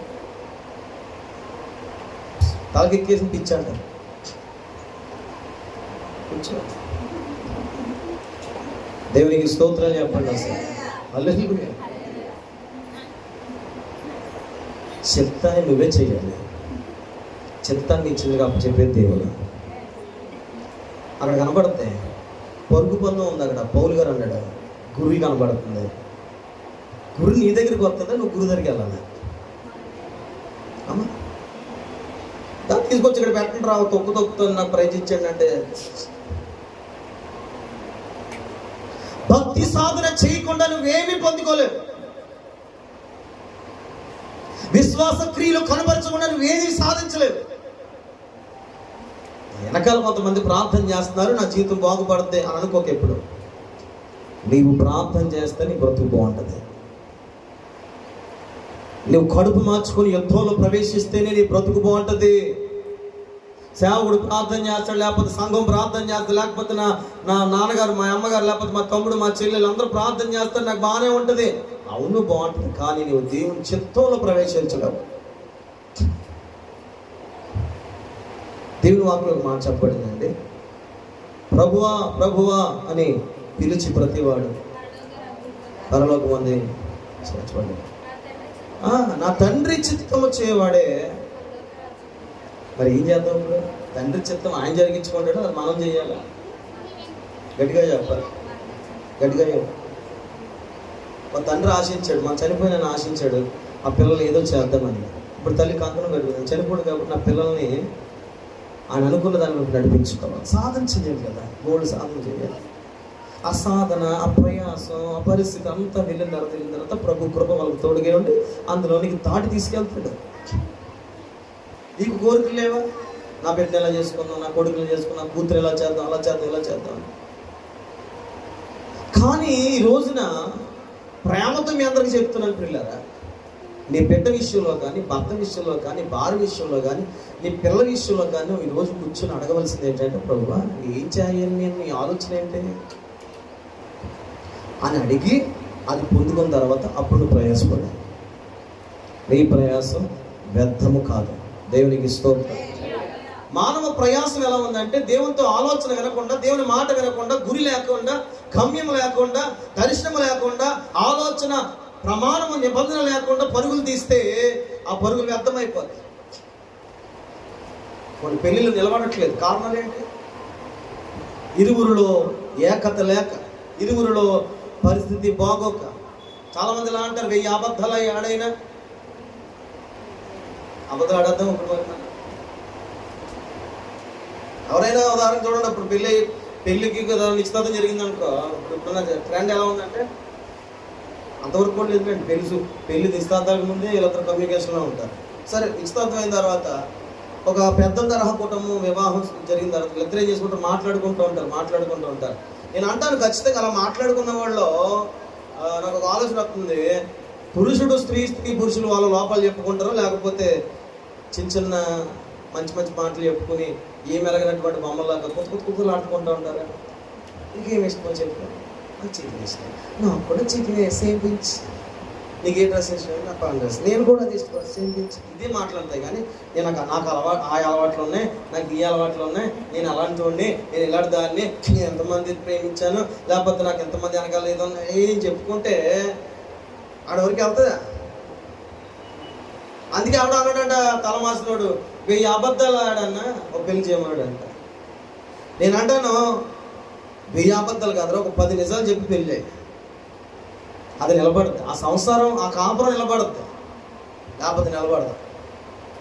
వీళ్ళకి ఎలా ఉంటుందంటే, ఒక పెళ్లి పోలికి ఎందుకు తెచ్చారంటే పిల్లరా, ఆవిడ ఎక్కడో ఉంటుంది, ఈయన ఎక్కడో ఉంటాడు, వాళ్ళ కోసం వీళ్ళ కోసం తేలదో, ఏ బతుకులు తేలో. ఇప్పుడు కలవాలంటే ఏం చేయాలి? ఖచ్చితంగా అబద్ధాలు చెప్పాలి మధ్యలో వాళ్ళు. మన చెల్లికో సంబంధం వచ్చింది, నేను ఆయన పిలిచారు, నన్ను నువ్వు రావాలని అన్నారు. నా చెల్లి కాదని చెప్పి పొరుగెత్తుకుని వెళ్ళిపోయింది. వెళ్తే పాప వాళ్ళకి ఏం తెలుసు, అమాయకులు వాళ్ళు. నేను కొద్దిగా కంత్రిగాని కదా, అన్ని పరిమాణ ఆలోచనలు నాకు బాగా ఉంటాయి కదా, ఎవడెక్కడ బాధ్యత ఉంటుంది కదా అని పిలిచారు పెద్దగా. నేను కూర్చున్నాను, పెళ్ళి కూడా చాలా అందంగా ఉన్నాడు. సర్లే పాపం, ఏదోలే అందంతో ఏమందులే, వాళ్ళ జీవితాలు బాగుంటాయి కదని మాట్లాడుతుంటే తేడా కొడుతుంది నోట్లోంచి. వీళ్ళకి అప్పుడు తేలదు, ఎందుకే ఒప్పేసుకుంటున్నారు, రెడీగా ఉన్నారు. పాపం వీళ్ళకి ఆ విషయాలు తెలియట్లేదు. నేను అన్నాను, ఆయన చూడగానే అనిపించింది, మొత్తం డ్రింకర్లో ఉన్నాడు బాబా అని చెప్పి. ఎవరు బాబు తాగుతామని, అప్పుడు వీళ్ళు ఎవరు అడగలేదు అన్నమాట. ఏమో సిగ్గుపడతారు పెళ్ళికి. ఇంకా సిగ్గేంటో ఈ కాలంలో సిగ్గులేంటి బాబు, ఈ కాలంలో సిగ్గేంటో. ఒకప్పుడైతే లక్ష్మీనారాయణ గారు పెళ్లి సంబంధానికి వెళ్ళామంటే పెళ్లి బుక్ తీసుకురావాలంటే ఒక ఇద్దరు ముగ్గురు పట్టుకొని వస్తే ఈవిడిగా తల వచ్చుకుని నెమ్మదిగా అడుగులు అడుగు వేసుకుంటే ఇలా వచ్చి పెద్దలందరితో కూర్చొని తలెత్తమ్మ అంటే 2-3 సార్లు కానీ ఎత్తదో. అప్పుడు అమ్మ తలెత్తు తలెత్తు తలెత్తు తలెత్తు తలెత్తు చూడంటే ఒకసారి ఇలా నెమ్మదిగాని ఇలా చూసి మళ్ళీ ఇలా అనుకునే పరిస్థితి ఒకప్పుడు. ఇప్పుడు యారా ఏంటి సచ్చినోడు గొలిగే కదా ఇది అయిపోయి మంచి మంచి కట్టుబట్లు వచ్చినాయి మనకి మధ్యన. స్తోత్రం కలుగునగా హల్లెలూయా. మన ఒక ఆడియో చెప్పేదా నా తొమ్మిది పంపించాడు, ప్రేమికుల సంభాషణ అన్నమాట. ఎంత అద్భుతంగా అనిపించిందో ఆయన. అప్పటికి ఉంది అది పొరపాడైపోతుంది. కొత్త పిందులు మాట్లాడుకున్నాయంటే పరిధులు దాటి మాట్లాడుకుంటారు. స్తోత్రం స్తోత్రం స్తోత్రం చెప్పండి. హల్లెలూయా. పిల్లరా ఎందుకు మాట చెప్తున్నానంటే నిజం చెప్పే ఎప్పుడు కూడా నిజం చెప్పే. ఉంటే ఉంటారు పోతారు కాదంటారా అవునంటారు చెప్పండి. దేవుడు ఎప్పుడు నీకు అబద్ధం చెప్తాడు? ఉదాహరణ కళ్ళు ఒక ఆన ఒక పెళ్లి కోసం ఎత్తుకుంటున్నాడు, ఆ చూసిన ఒక అమ్మాయిని చూసుకున్నాడు. దేవుడు వచ్చి అంటాడు అవును ఒక అమ్మాయి చాలా మంచిది, ఏ అలవాట్లు లేవురా అని దేవుడు ఎప్పుడైనా చెప్తాడా? అంటే మాకు మీకు అర్థం కావాలని చెప్తున్నా. దేవుడు ఎప్పుడు అబద్ధం ఆడతాడు? అవునంటారు కాదంటారు నమ్మిన చెప్పండి. దేవుడు ఎప్పుడైనా అబద్ధం ఆడతాడా? నేను ఆడతాను, నువ్వు ఆడతావు, దేవుడు ఆడతాడు. ఇప్పుడు మనవాడికి ఏమో ఆమె పెద్ద మంచి జమ్ములు ఇక్కడ బొమ్మని తెలిసింది అనుకో, కానీ ఏం నమ్ముతాడు ఎత్తను? దేవుడు మాట్లాడాడు కదా. అంటే దేవుడు అబద్ధాన్ని ప్రోత్సహిస్తాడా? ఎన్నటికీ కాదు. దేవుడు ఒక పాడైన దాన్ని నీకు పనికొచ్చేదానిగా, నీ జీవితంలో నష్టమైనది దేవుడు నీ జీవితంలో అనుమతిస్తాడా? నీకు నష్టాన్ని అనుమతిస్తాడా? ఎప్పటికీ జరగదు. అలాగే దేవుడితో ఒక సహవాసం కలిగి ఉన్నప్పుడు ఆయన నీతో నిజమే చెప్తాడు. ఇది ఎప్పుడు అబద్ధం మాట్లాడు, కానీ నిజం చెప్పిన దాన్ని నేను గుర్తెట్టుకోవాల్సింది దేవుని యొక్క ఆలోచన. నిజం అనేది ఈ రోజులో నాకు నచ్చదు, నీకు నచ్చదు. ఒక మాట చెప్పాలంటే అది కాలం భయంకరంగా ఉంటుంది, ఇబ్బందిగా ఉంటుంది. అయినా నిజం బాధగా ఉంటుంది కదా. రాత్రి నుంచి 10:30 అయింది, ఒక చోటుకి వెళ్ళి ఉన్నా, ఒక చోటుకి కూర్చుంటే అన్ని పచ్చి నిజాలే, నవ్వలేక ఏడలేక ఉప్పు పెట్టలేక ఈ బాబోయే మా వల్ల కాదురా బాబు అని చెప్పి వచ్చేమో మేము ఇద్దరం. ఇంకా మా వల్ల కాక వినలేక అన్ని నిజాలు తట్టుకోవడం మా సిట్టు హృదయాలకి చాలా కష్టం అనిపించింది. దేవునికి స్తోత్రం వెళ్ళగా ఆడు మొత్తం వాడు రాసేస్తున్నాడు, చెప్పేస్తున్నాడు నోటి ఇది ఇలాగా ఇది ఎలాగంటే మాకు అన్నీ తెలిసినాయి కదా. ఇంకా బలం వచ్చి నాకు భయం వేసేసి వద్దులే బాబోయ్ నీ మాట్లాడి తగినట్టుగా బాబు అని చెప్పి వచ్చేస్తాను. ఇలా నిజాలు చాలా భయంకరమైనది, అబద్ధం చాలా అందమైనది. చెప్పండి మాట స్లోగం చెప్పండి.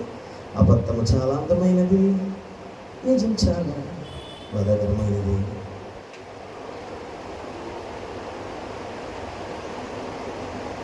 మన అర్థం ఎప్పుడైనా నిజం చెప్పిందా? మనతో నాకు ఎంత పొట్టన్నా అంటది అది. ఇలా చూసుకుంటే బాగానే ఇల్లు బయటికి వెళ్ళాలి, మనకు బట్ట ఉన్నా 4ంటికి ఇలా అనుకుని ఇలా కవర్ చేసుకుని మళ్ళీ చూపిస్తుంది అది. ఓకే సరిపోతుంది, రైట్ చూపో. నేను కొత్త అంత ఉన్నా అర్థం ఏమంటుందంటే అద్భుతంగా ఉన్నా నీకు మించిన నిజం చెప్పిన నా ఎంత భయంకరమైన జగన్ ఉన్నాడు. నేను ఎంత అంటే ఇంటర్ ఫస్ట్ ఇయర్లో ఇలాంటి వయసులో ఉన్నప్పుడు ఆల్రెడీ కంపెనీలు ఉండేవాడిని. మీకోసం కాదు, దేనికోసం. మాకు 9 లైన్గా 5 గదులు ఉంటాయి. హాలు, బెడ్రూము, వంటగది. మీకు ఐటెడ్ క్వార్టర్స్ తెలుసా? మీకు చూసారా? హాలు, బెడ్రూము, వంటగది. ఇక్కడ అంతా కూడా ఓపెన్గా ఉండి ఇక్కడ వాష్రూమ్ స్నానం చేసే గది, తర్వాత ఏమో ఇంకొక ఎక్స్ట్రా గది ఉంటుంది. ఇలా గదులు ఉంటాయి. గది ఈ వంటగది దగ్గర మా అమ్మగారు ఏం చేశారంటే చేయకుండా ఒక పెద్ద పొరపాటు బీరో పెట్టారు. ఇక్కడ వంటగది దాటగానే స్నానం చేసేది ఓపెన్ అవ్వాలంటే నేను ఏం చేసేవాడిని అంటే వింటర్ కదా మరి ఇప్పుడు కొద్దిగా వయసు వస్తుంది కదమ్మా,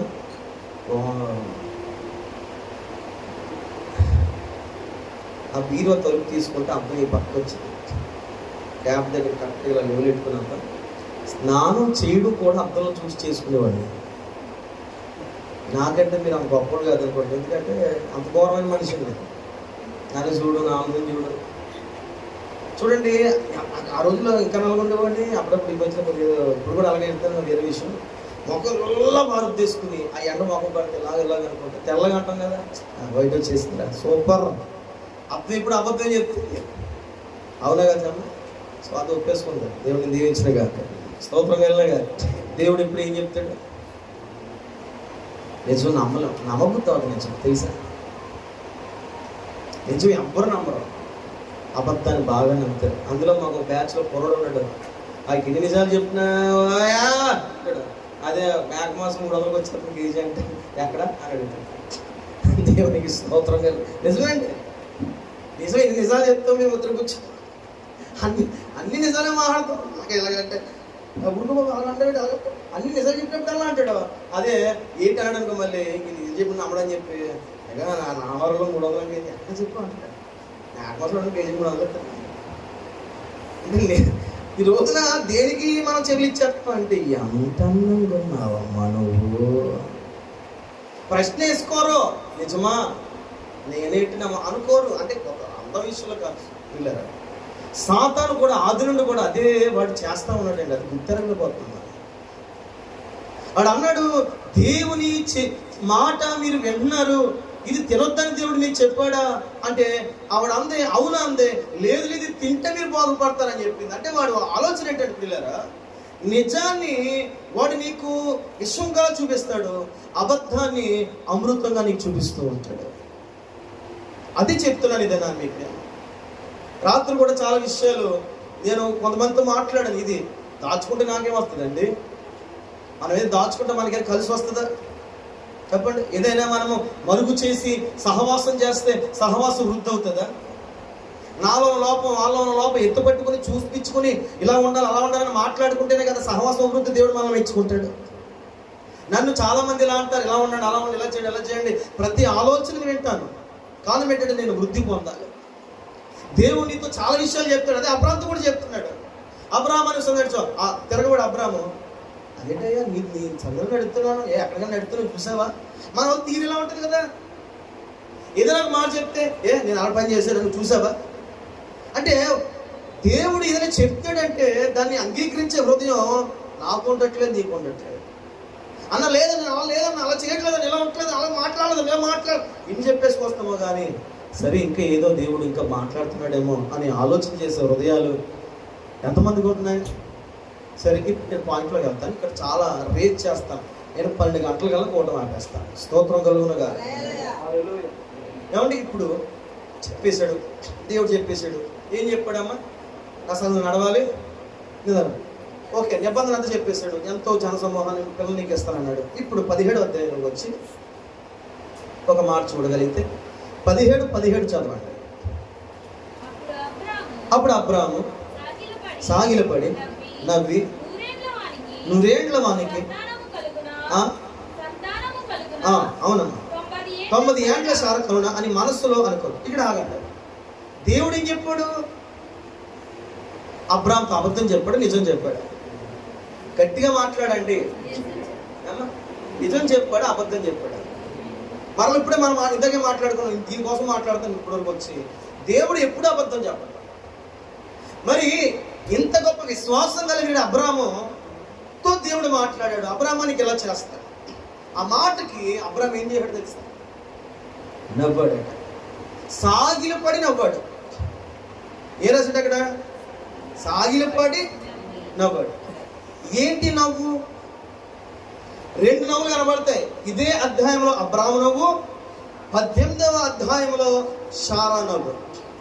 అబ్రాహాము నవ్వుకి శారా నవ్వుకి తేడా చెప్తాను. ఇదేనా? స్తోత్రా చెప్పండి.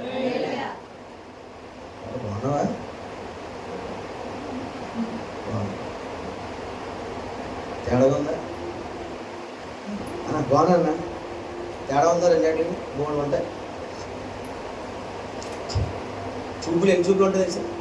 కాకు చూపు తెలుసా మీకు? ఏమన్నా కాకు చూపు నాకు బాగా తెలుసు. ఎక్కడ ఉంటానా? ఇక ఇప్పుడు మిమ్మల్ని చూస్తానా, నేను చూస్తున్నానా? ఈ పక్కన ఎవరైనా చేస్తారో చెప్తాను. స్వాతి నవ్వింది, తేజ నవ్వింది, పెద్ద స్వాతి తేజలు తిరిగేసుకుంటాను. ఇన్నెందుకు చూసాను నేను? అమ్మ నేను చెప్పి తప్పు చెప్పాను మేము 3 విషయంలో. దీన్నే కాక్సూపు అంటాం అంతేనా? నిన్నే చూస్తాను కూడా చెప్తుంది. రాజక్క ఉంది, తల దించుకుని బైబిల్ చూసుకుంటారు, తల పైకి ఎత్తుంది, అది కిందకి ఎత్తుకుంటారు. దీనికి చూడండి, చూపు ఒకవైపు, వేరే దాన్ని కూడా గ్రహించే ఆలోచన కాదు. అలాగే నవ్వులు కూడా చాలా రకాలు ఉంటాయి. ఎన్ని నవ్వులు నేను చెప్పను, కానీ అబ్రాహాము చాలా నవ్వులు చెప్తాను. అమ్మా మా నాన్న నీవుడు నేను నవ్వుకుంటా, రే నీకు దండం పెడతాను ఆగండిరా, కాసేపు పడుకునేవాడు రే అని అంత తీసుకునేవాడు. మేము ఇంట్లో కూర్చోం, మా అక్కగారి పిల్లలు మేము మా అక్కలు కలిసి కిత నవ్వేసుకోవడం. ఆ శ్రమ ఏంటి ఇప్పుడు తెలుస్తుంది నాకు. నేను రోజు పడుకున్నప్పుడు మధ్యాహ్నం ఆడు ఈడు కలిసి నవ్వులు మరి ఆగండ్రా బాబు ఆగండ్రా అంటే ఒక్కడ ఆగుతలేదు. అప్పుడు అనిపించింది ఆయన బాధపడి ఉండడం పట్టుకోనండి. దేవునికి స్తోత్రం కలిగిన కానీ హల్లెలూయా. ప్రియులారా గుర్తెట్టుకోండి, సాగిలపడి అబ్రాహాము నవ్వేమనుకున్నాడు, నాకు 100 ఏళ్ళు వచ్చేసి నా భార్య గారికి ఏమో 99 వచ్చేసి ఎలా అంటారు అని చిన్న నవ్వు నవ్వుకున్నాడు. ఈ అబ్రాహాము నవ్వునందుకు దేవుడు వచ్చి ఎందుకు నవ్వు అని అడిగాడు. కొంచెం గట్టిగా చెప్పాలి, నేను వాక్యంలో ఉన్న కొన్ని విషయాలు ఎత్తుపట్టుకుంటాను. ఇది నాకు మీకు అర్థమవడానికి నాది చెప్తుంది. సాగిలపడి అబ్రాహాము నవ్వాడు. ఈ నవ్వునందుకు దేవుడు అబ్రాహాముని అనలేదు. సరే, ఇదే నవ్వు నుండి మరొక నవ్వుకు వచ్చేద్దాం. ఇదే ఆదికాండం 18వ అధ్యాయము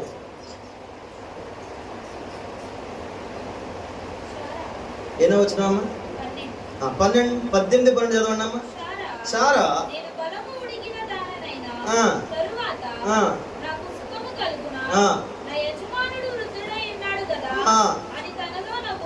ఆగండి. అబ్రాహాము నవ్వు ఎలా ఉంది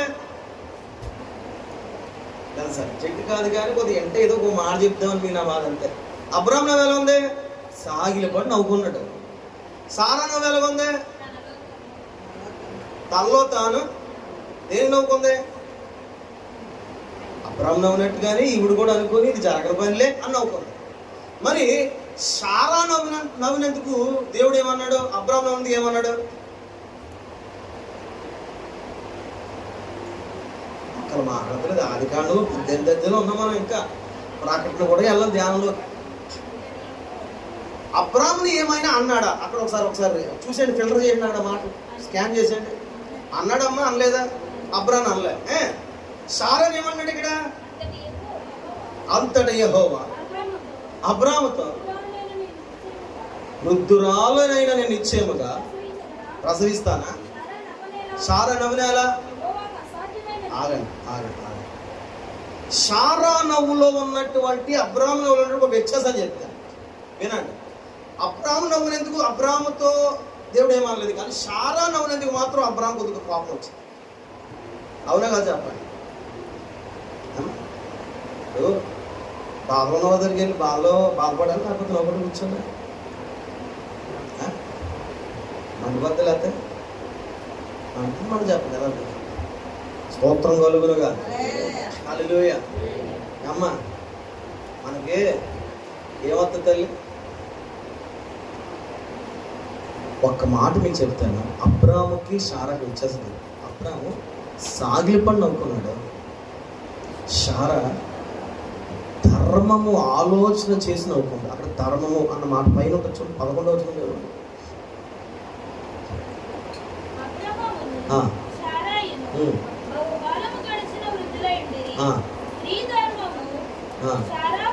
అదిగో అది గుర్తెట్టుకోండి, స్త్రీ ధర్మం నిలిచిపోయింది.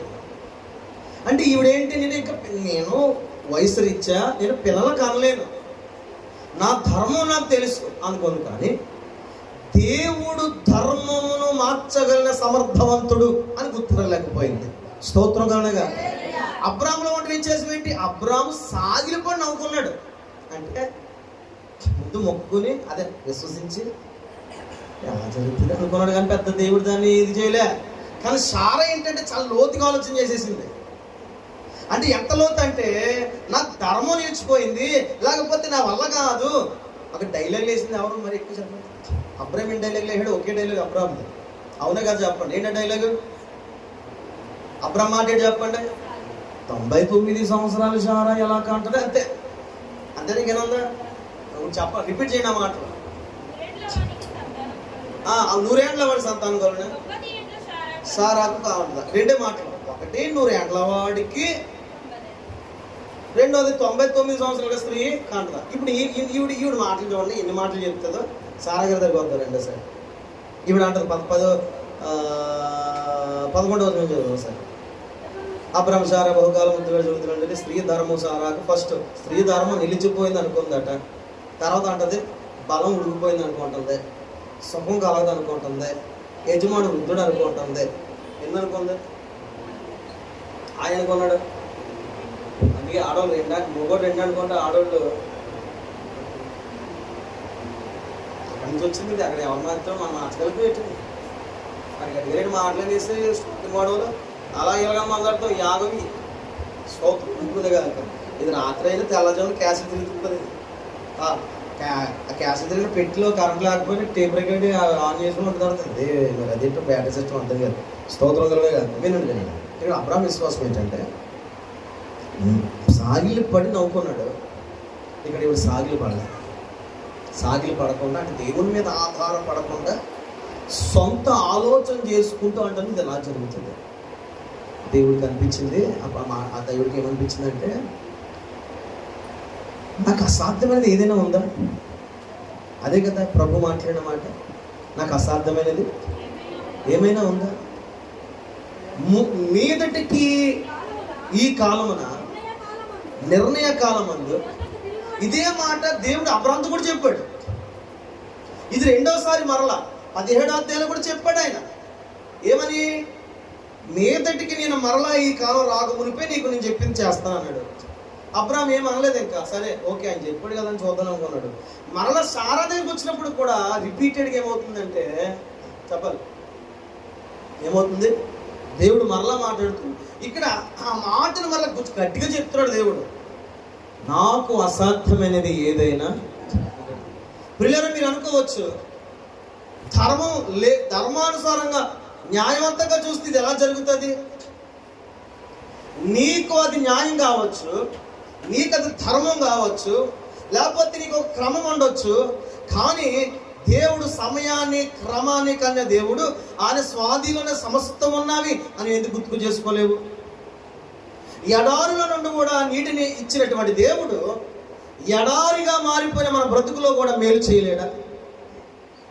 ఎండిపోయినటువంటి ఎముకల్నే గొప్ప చెక్క సఖ్యము లెక్కింప సఖ్యము కానీ సైన్యముగా మార్చిన దేవుడు ఇప్పటికే నీ జీవితంలో ఎన్నో బలహీనతలతో ఉన్నటువంటి నీ బ్రతుకుల్లో స్వస్థత ప్రభు ఇవ్వలేడా?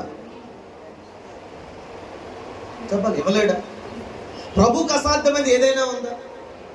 డాక్టర్లు అంటారు ఇది జరగదు అంటారు, దేవుడు అంటాడు నేను జరిగిస్తాను. కాదండి, డాక్టర్లు చెప్పిన ధర్మం ఏంటంటే ఇదిలా కానీ ఇది జరగదు. దేవుడు అంటే నాకు అంత అవసరం. అది నీ థియాలజీ. నా థియాలజీ ఏంటంటే నాకు సమస్తము సాధ్యమే. స్తోత్రం చెప్పండి, హల్లెలూయా చెప్పండి. ఎవరికి సాధ్యం? సాగిలి పడినోడికి సాధ్యమవుతాయి. స్తోత్రాలు చెప్పండి. ఎవరు సాధ్యపరిచేవారు? దేవుడు. స్తోత్రం కలుగునుగా. హల్లెలూయా. పిల్లరా ఇక్కడ చిన్న ఇంకో మాట నేను చెప్తాను. ఈ 17వ అధ్యాయంలో దేవుడు అబ్రాహాముతో చెప్పిన తర్వాత అబ్రాహాము కూడా నవ్వుకున్నాడు. అలా కొన్ని విషయాలు అయిన తర్వాత వెళ్ళిపోయాడు. మాట 18వ అధ్యాయం వచ్చేసరికి మరలా 18 స్టార్టింగ్లో అబ్రాహాము గుడారం వాకిలి దగ్గర కూర్చున్నప్పుడు ఏం జరిగిందయ్యా అంటే ప్రభు వచ్చాడు. ప్రభు వచ్చినప్పుడు అబ్రాహాము అంటాడు రండి కూర్చోండి అయ్యా, నేను కొంచెం మీకు నీళ్ళు ఇస్తాను, లేకపోతే కొంచెం ఆహారం పెడతాను, మీరు తిని ఏం అంటాడు తిని తృప్తి పొంది అలస తీర్చుకుని వెళ్ళిపోయాడు. దీని నిమిత్తమే కదా మీ దాసుల దగ్గరికి వచ్చారు అన్నాడు. ఆ మాట ఉందో లేదు మీరు చూసి చెప్పండి. అన్నాడు కదా మాట, దీని నిమిత్తమే కదా మీ దాసుల దగ్గరికి వచ్చారు. దేని నిమిత్తం వచ్చారన్న చదవండి మాట. ఎంత ఎన్నో వచ్చిన 18 చూడండి. కొంచెం ఆహారం తెచ్చదును, మీ ప్రాణములను బలపరచుకోండి, తర్వాత మీరు వెళ్ళవచ్చు. ఇందు నిమిత్తము కదా మీ దాసులు ఎందుకు వచ్చుతారని. అబ్రాహాముకి ఏం తెలిసింది?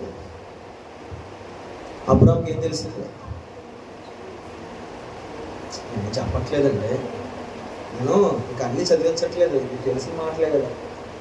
అబ్రాహాముకి ఏం తెలిసిందంటే అబ్రాము దగ్గరికి వచ్చినటువంటి దేవునికి హృదయంలో ఉన్న ఆలోచన అబ్రాము తెలిసిందే. మరి నీకేం తెలుస్తుంది ఈరోజు? దేవుడు ఏం కోరుకుంటున్నాడు నా ద్వారా తెలుస్తుంది నీకు. అబ్రాము తెలిసింది. మరణం మన ఇంటి మధ్యాహ్నం 12 గంటలకు వచ్చారు ఎవరో బంధువులు. మంది లేరా అంటారా? లేకపోతే మనం ఏమని పలకరిస్తాం చెప్పండి. నాకు వచ్చుకోవచ్చు ఒకసారి ఇప్పుడు ఏదో పప్పెట్టాను, 2 ఒడేలు వేపెత్తాను, తినేసి అంటారా? అంటారా? ఘోరమైన ఎంత దరిద్రులు కూడా అయినా ఆ మాట అలాగ ఉండలేము. అంటే వాళ్ళు తిండికి వచ్చారని కాదు సుమా, ఆ సమయాన్ని బట్టి మనం మాట్లాడతాం. సమయాన్ని బట్టి ఇప్పుడు సమయ వివేచన, మనుషులు వచ్చిన ఆలోచన, దేవుడు వచ్చినటువంటి విధి విధానాన్ని అబ్రాముకి బాగా తెలుసు. కానీ మనకు తెలియదు మందిరాలు ఎలా కూర్చోవాలో, మందిరంలో విశ్వాసం ఎలా ఉండాలో, ఎలాంటి మాటలు మాట్లాడుకోవాలో, ఎలాంటి పద్ధతిలో ఉండాలో, ఏం చేయాలో మనుషులకు అర్థం కావట్లేదు. నచ్చింది ఇంటికాడ చేసుకున్నట్లు మందిరాల్లో కొంతమంది చేసుకుంటూ పోతారు. కుదరదు మందిరాల్లో అలాగా. దేవుని మందిరంలో చాలా జాగ్రత్తగా ఉంటే దేవుడు చెప్పిన మాటలన్నీ పట్టుకొని నిలుస్తూ ఉండాలి. స్తోత్రం వెళ్ళగా. ఇప్పుడు నేను ఒక చిన్న ప్రశ్న అడుగుతాను, మీరు నాకు టక్ టక్ టక్ అని జవాబు చెప్తాను. మొదటి ప్రశ్న ఎవరిని అడుగుతానంటే 18వ అధ్యాయంలో 17వ అధ్యాయంలో 2 విషయాల్లో ఇప్పుడు మనం చదువుకున్న ఏమేమి కనపడ్డాయి? మ్యాచింగ్ అంటే కొద్దిగా 2 ఆయుధ్యాలు కలిసిన మాటలు ఏమన్నా చెప్పండి. టక్ టక్. అబ్రాహాము నవ్వాడు. ఇంకోటి చెప్పండి. 17వ అధ్యాయం ఇంకోటి ఏముంది? అబ్రాహాము దేవుడితో మరలా దేవుడు అబ్రాహాముతో మాట్లాడాడు. 18వ అధ్యాయంలో మరలా మాట్లాడాడు. ఇంకేమని చెప్పండి. ఒక మ్యాచింగ్ చూడకుండా చెప్పిన కూడా చదువుకున్నట్లు.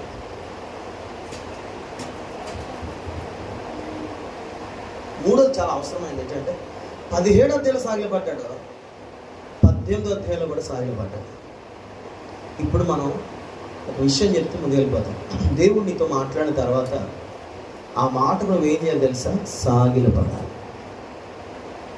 అంటే సాగిలపడ్డం అంటే సంపూర్ణంగా ఆ మాట నమ్ముతున్నట్లు దేవుడి దగ్గర నీ విశ్వాసాన్ని చూపించాలి. చెప్పండి, ఏం చూపించాలి? డాక్టర్ గారు తలనొప్పి మందు ఇచ్చాడు. డాక్టర్ గారు తలనొప్పినా?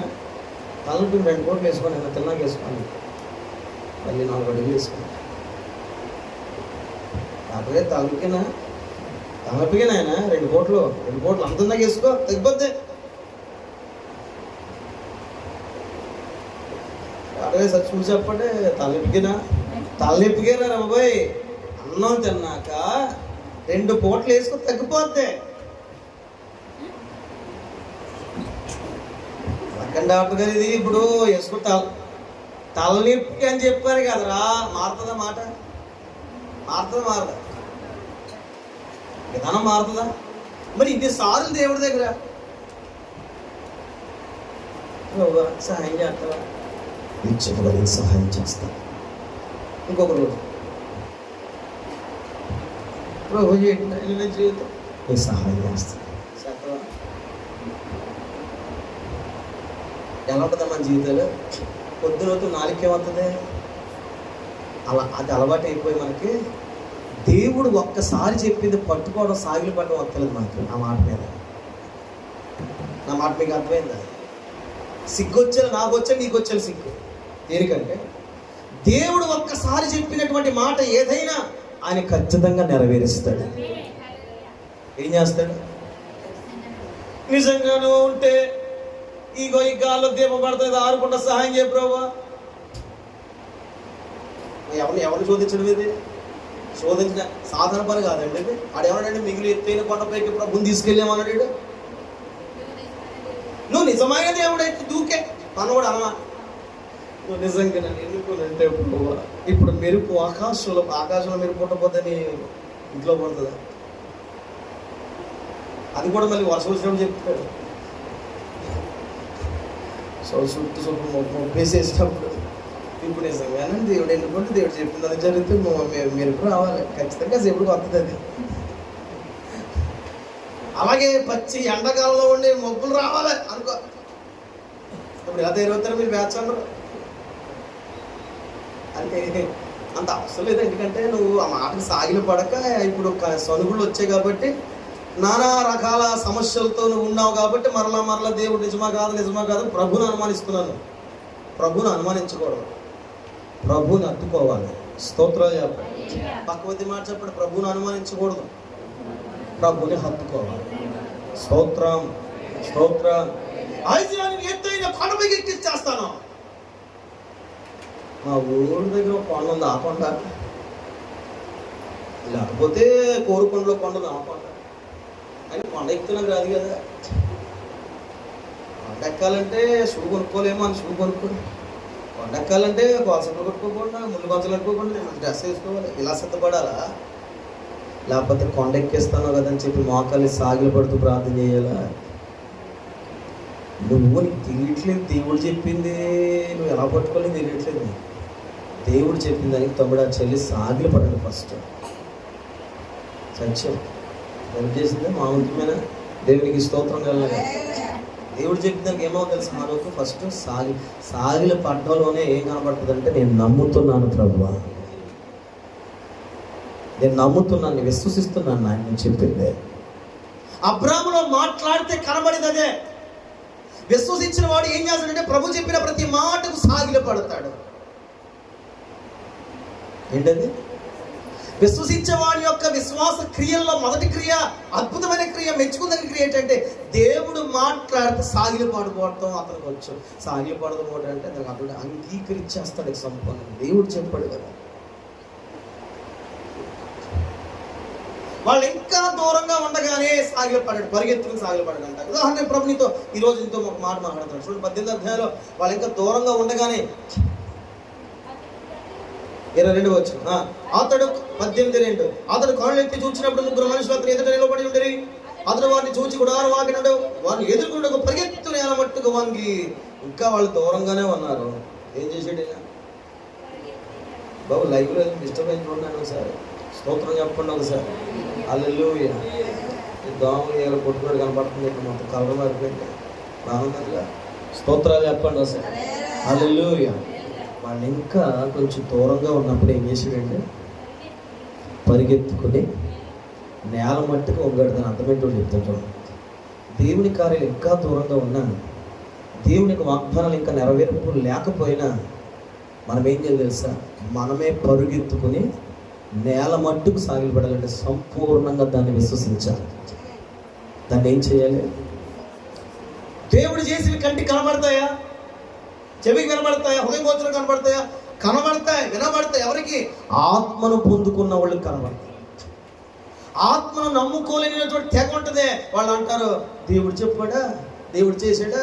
సంఘాల్లో కూడా ఉన్నాడు కొంతమంది అలాంటి వాళ్ళు. బోల్ సంఘాలు ప్రభు దర్శనాలు నమ్మరు, కొన్ని సంఘాలు ప్రభు ఆత్మను నమ్మరు, కొన్ని సంఘాలు దేవుడు చెప్పాడు నాతో మాట్లాడంటే దేవుడు మాట్లాడరా. ఆ రోజుల్లో వాళ్ళతోనే మాట్లాడు, మనతో మాట్లాడరా అంటారు వాళ్ళు. మరి ఏం చేద్దాం ఇప్పుడు? దేవుడి గ్రంథంతో ఒప్పందామా? నేటికి దేవుడు మనతో మాట్లాడడం లేదా? రేపటికి కూడా దేవుడు మాట్లాడ్డా? యుగ యుగములు దేవుడు మాట్లాడే దేవుడే ఉన్నాడు. నాలో నీలో ఎవడ నిలబడి ప్రభు నాతో మాట్లాడంటే అందరూ నమ్మగలుగుతున్నావు ఆ మాట. నువ్వు పాపిస్తుడు కదరా, నీతో దేవుడు ఎలా మాట్లాడతాడురా అనుకుంటారు కొంతమంది.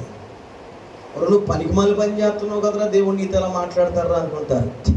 దేవుడు ఎవరితోనైనా మాట్లాడతాడు. దేవుడు మాట్లాడాలనుకుంటే ఎవరితోనైనా మాట్లాడతాడు. స్తోత్రాలు చెప్పండి. గాడిదని అడ్డు పెట్టుకుని దేవుడు గాడిద నోరించి గాడిద ద్వారా ఎలా ఉంటుందో దేవుడు మాట్లాడించుకోలేదా? గాడిదకి నోరిచ్చింది ఎవరు? ఖచ్చితంగా చెప్పండి ఎవరు? దేవుడు మాట్లాడించలేదు అన్నమాట. అలాగని ఇప్పుడు దేవుడు ఏంటంటే గాడిద అంత అవసరం ఏంటి? ఎందుకు అవసరం అంటే ఎలా దాని మీద కూర్చోడు కాబట్టి దానితోనే మాట్లాడిస్తే నాకు అర్థమవుతుంది. ఈరోజు సేవకునిగా ప్రభు పెట్టుకుంటుంది చూసా, చాలా మట్టుకు అడ్డు పట్టుకుని మాట్లాడుతూ ఉంటాడు. చేయవలసింది ఏంటంటే ప్రియుల సహోదరులారా, దేవుని దాసుల ద్వారా వస్తున్న మాట దేవుడు నాతో మాట్లాడతాడని నమ్మితే దేవుడు తగిన కార్యాలు మన జీవితంలో చేస్తాడు.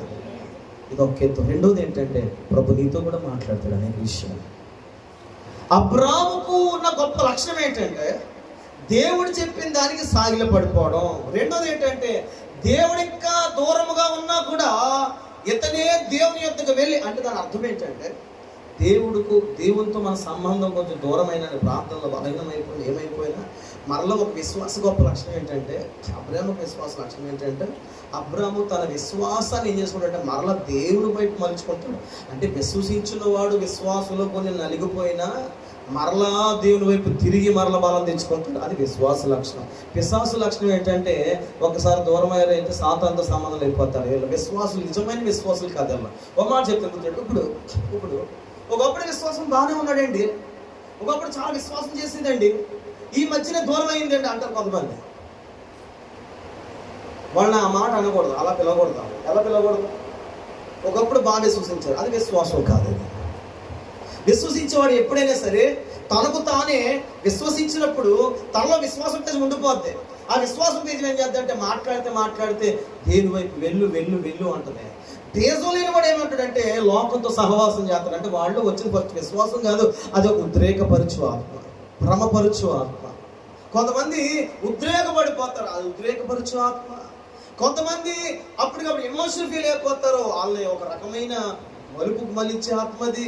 కానీ విశ్వసించేవాడు ఎప్పుడు ఒకే రీతిగా ఉంటూనే ఉంటాడు. అది విశ్వాస జీవిత పద్ధతి. మీలో ఎవరికైనా దుఃఖం కలిగిందా? ఏం చేయమన్నాడు పౌలు గారు? మీలో ఎవరికైనా సంతోషం కలిగిందా? ఏం చేయమన్నాడు?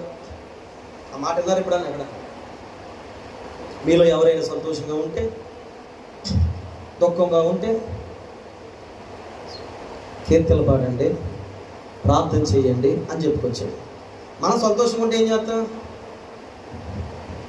ఎక్కడున్నారా? తాబగడికి వచ్చా, ఎక్కడున్నావే దగ్గరికి వచ్చి మన సంతోషాలు నిలబడుచుకునే పద్ధతి. క్రైస్తవుడు దీనికి విరోధంగా ఉండాలి. అందుకే చెప్పిన పరిధిలో ఉండాలి. మనకి ఏముండాలి? ఖచ్చితంగా చెప్పాలి. ఏముండాలి? నువ్వు తినడానికి వెళ్ళి తప్ప అన్న, చక్కగా ఏదైనా తిని తాగడానికి వెళ్ళి మంచి దానికి ఏదైనా చేయి తప్పను. కానీ దానిలోంచి ఏదైనా అతిక్రమాలకు వెళ్ళిపోతే మాత్రం పొరపాటు చెప్తాను. విశ్వాసి ఖచ్చితంగా దేవుడు దూరంగా ఉండగానే పరిగెత్తుకుని వెళ్ళే అనుభవం ఉంటాడు విశ్వాసం. స్తోత్రాలు చెప్పండి. అది నీలో విశ్వాస పేజం నిలిచి ఉంటే, మొదటగా నువ్వు ప్రభు నిజంగా విశ్వసించిన మనిషివైతే తప్పక నువ్వు ఖచ్చితంగా దేవుని వైపు తిరుగుతూనే ఉంటావు. మాట్లాడినా కూడా దేవునికి స్తోత్రం. హల్లెలూయా. పిల్లరా, ఒకే ఒక మాట చెప్పి ప్రార్థన చేస్తాను. ఏంటి మాట అంటే, ఇదే 18వ అధ్యాయంలో చూడగలిగితే అక్కడ ఒక విషయం కనబడుతుంది. ఏంటో విషయం అంటే 14 వచ్చిన 18-14 ఉన్నదా మీదటికి ఈ కాలం నిర్ణయ కాలం.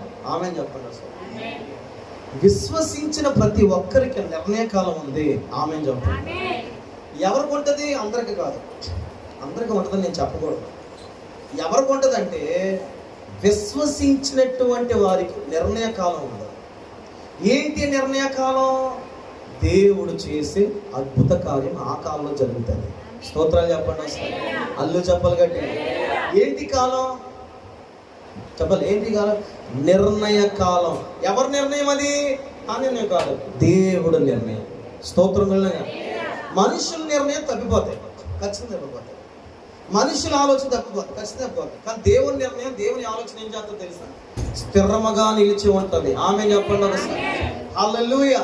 ప్రియ సోదరులారా, అబ్రాముకి దేవుడిచ్చినటువంటి ఒక అద్భుతమైన సహాయం ఏంటంటే వాగ్దానం చేయడమే కాదు, వాగ్దానాన్ని నెరవేర్పు కాలం కూడా దేవుడు చెప్పాడు. స్తోత్రాలు చెప్పండి.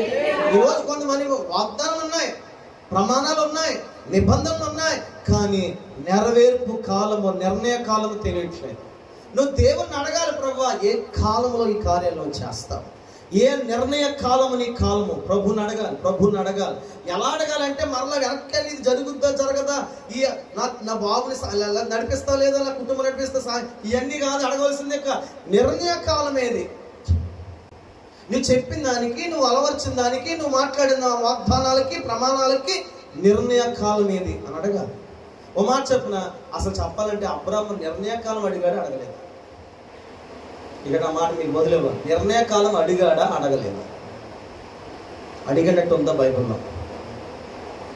ఉందా? కొద్దిగా అదే మాటలు ఏం అడగలేదు. విశ్వసించే వాడికి దేవుడే నిర్ణయకాలం చెప్తాడు. స్తోత్రం, హల్లెలూయా, హల్లెలూయా, గట్టిగా చెప్పాలి. విశ్వసించేవాడికి ఏం చేస్తాడమ్మ చెల్లి? దేవుని కాలం ఎప్పుడు ఆయన చెప్తాడు. దేవుడు ఎప్పుడు సహాయం చేస్తాడో ఆయనే చెప్తాడు. ఇప్పుడు మనం చేయవలసింది ఒకే పని, విశ్వసించడమే మన పని. స్తోత్రాలు చెప్పాలి, హల్లెలూయా. ఇప్పుడు మన పని ఏంటి? మన పని ఏంటి? మనం ఎవరు? మనం అందరం ఎవరు? విశ్వాసం. ఎలాంటి విశ్వాసం కలిగి ఉండాలి? ఆయన శోధించే విశ్వాసం కాదు, దేవుడు చెప్పింది తానే చేస్తాడని నమ్మకమైనటువంటి అబ్రాహాము లాంటి విశ్వాసం కలిగి ఉంటే దేవుడు ఏం చేశాడు? నిర్ణయం కాలం కూడా ఆయనే చెప్తాడు. నిర్ణయ కాలం చెప్పడమే కాదు, ఆయన ఆ నిర్ణయ కాలంలో చేరిపోతే నెరవేర్చే దేవుడు అయ్యాడు. స్తోత్రం, హల్లెలూయా. 16 నుండి 19, 19 నుండి 24, 24 నుండి 33 వరకు చదువుకుంటే ఒక చిన్న సందర్భం ఉంది. పెద్దగానే మాట్లాడను. సొదొమ పట్టణం మీదకి రాబోయేది దాన్ని దేవుడు వెళ్ళిపోతా అన్నాడు. నా సేవకుడు, నా స్నేహితుడైన, నా మనిషి అయినటువంటి అబ్రాహాముకి ఈ కార్యం నేను దాచిపెడతానా అన్నాడు. విషయం గమనించండి. ఒక ఉపద్రవం రాబోతుంది సొదొమ మీదకి, ఒక భయంకరమైన నాశనం రాబోతుంది సొదొమ గొమొర్రా మీదకి. దేవుడు విశ్వసించే అబ్రాహాము దగ్గరికి వచ్చాడు. వెళ్ళిపోతూ అంటున్నాడు, నన్ను వెంబడించి నన్ను విశ్వసించేవానికి నేను చేయబోయేది నిన్న చెప్పకుండా నేను దాచను అని చెప్పి అబ్రాహాముతో చెప్పాడు. చేయబోయేది ఏంటో చెప్పాడు. స్తోత్రం కలగా. విశ్వసించే వారికి ప్రియ సోదరులారా, దేవుడు చేయబోయేది చెప్తాడు. ఆమేన్. అదే మీరు అడగొచ్చు దేవుణ్ణి, దేవుడు కూడా మీకు బయలుపరుస్తాడు. ఏం చేస్తాడో ఆయన చెప్తాడు. ఇంకో మాట ఏంటంటే, దేవుడు కొనబోతు 1 లక్ష. కొంతమంది ఇలా అంటారు, ఏమంటే పలానా వాళ్ళ మీద నాకు కల వచ్చిందండి, వాళ్ళకి ఏదో కీడనండి. దేవునికి చెప్తున్నాడు నువ్వేం చేయాలి. ఏయ్ ఎవర్రా బయట? స్తోత్రాలు చెప్పండి ఒకసారి, హల్లెలూయా చెప్పండి గట్టిగా, హల్లెలూయా. దేవుడు ఆయన ఆలోచన ఏంటంటే, నువ్వు అడిగింది చెప్పడమే కాదు, ఎవరికి ఏం జరుగుతుందో కూడా ప్రభు నీతో మాట్లాడతాడు. అది విశ్వసించే వాడికి ఇచ్చే దేవుడు ఒక గొప్ప గిఫ్ట్. అది నా ఊసి ఎందుకురా నీకు, నా గొడవ ఎందుకురా అంటే అనిపిస్తుంది. నీ మేలు కోరుకుని దేవుడు వాళ్ళతో మాట్లాడతాడు. నీ మేలు కోరుకుని వీళ్ళతో మాట్లాడతాడు.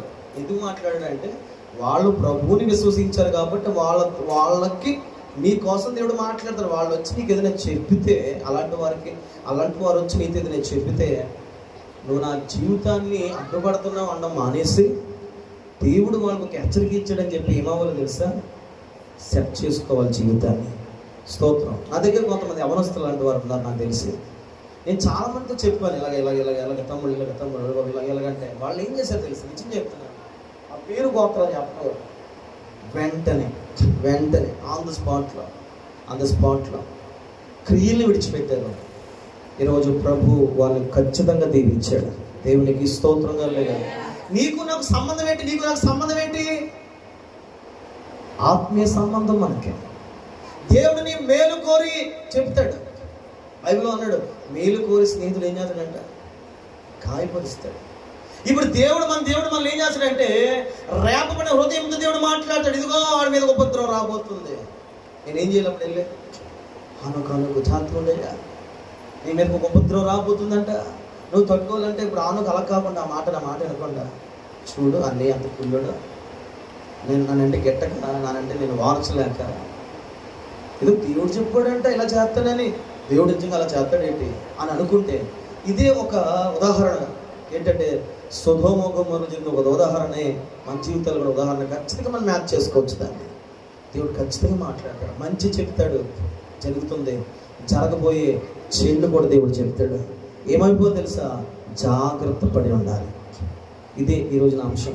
దేవుడి చేతులు మనం వచ్చేవారు మాట్లాడుకున్నాం. అందరూ కూడా తల వంచడం మనం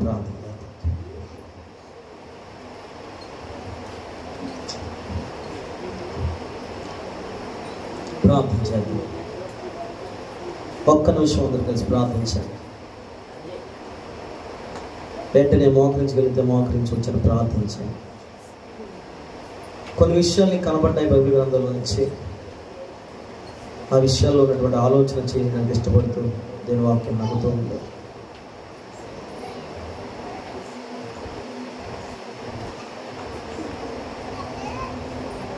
ప్రార్థన చేద్దాం, ప్రార్థన చేద్దాం.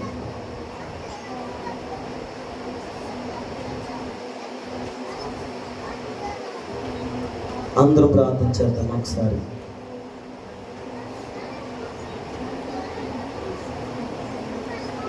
సాగిలపడి అనుభవాలు మనకు కావాలండి. అంటే ప్రభు మాటను అంగీకరించే మాట. నీవు ధర్మాన్ని, నీ యొక్క న్యాయ విధులు లెక్కేసుకోకు. దేవునికి సమస్తము సాధ్యమే.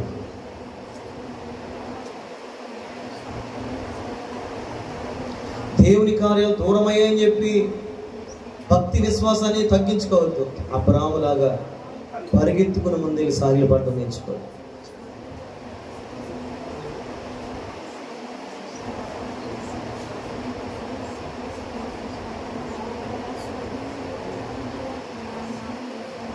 నిర్ణయ కాలము ప్రభు చెప్తాడు. నీ పని నిర్ణయకాలం తెలుసుకోవడం కాదు, విశ్వసించడం మాత్రమే నీ పని. ఆ పనిలో నువ్వు ఉండవు. ప్రభు ఏదైనా నీకు బయలుపరిస్తే ఆ మాట నువ్వు బయలుపరచకుండా ఉండగా మానుకో. దేవుడు ఏదైనా ఒక కార్యం చేస్తాడేమో. ప్రార్థించండి, ప్రార్థించండి. Thank you lord, thank you. ప్రార్థన చేద్దాం. కట్టినా లేదు, ప్రార్థించండి, ప్రార్థించండి.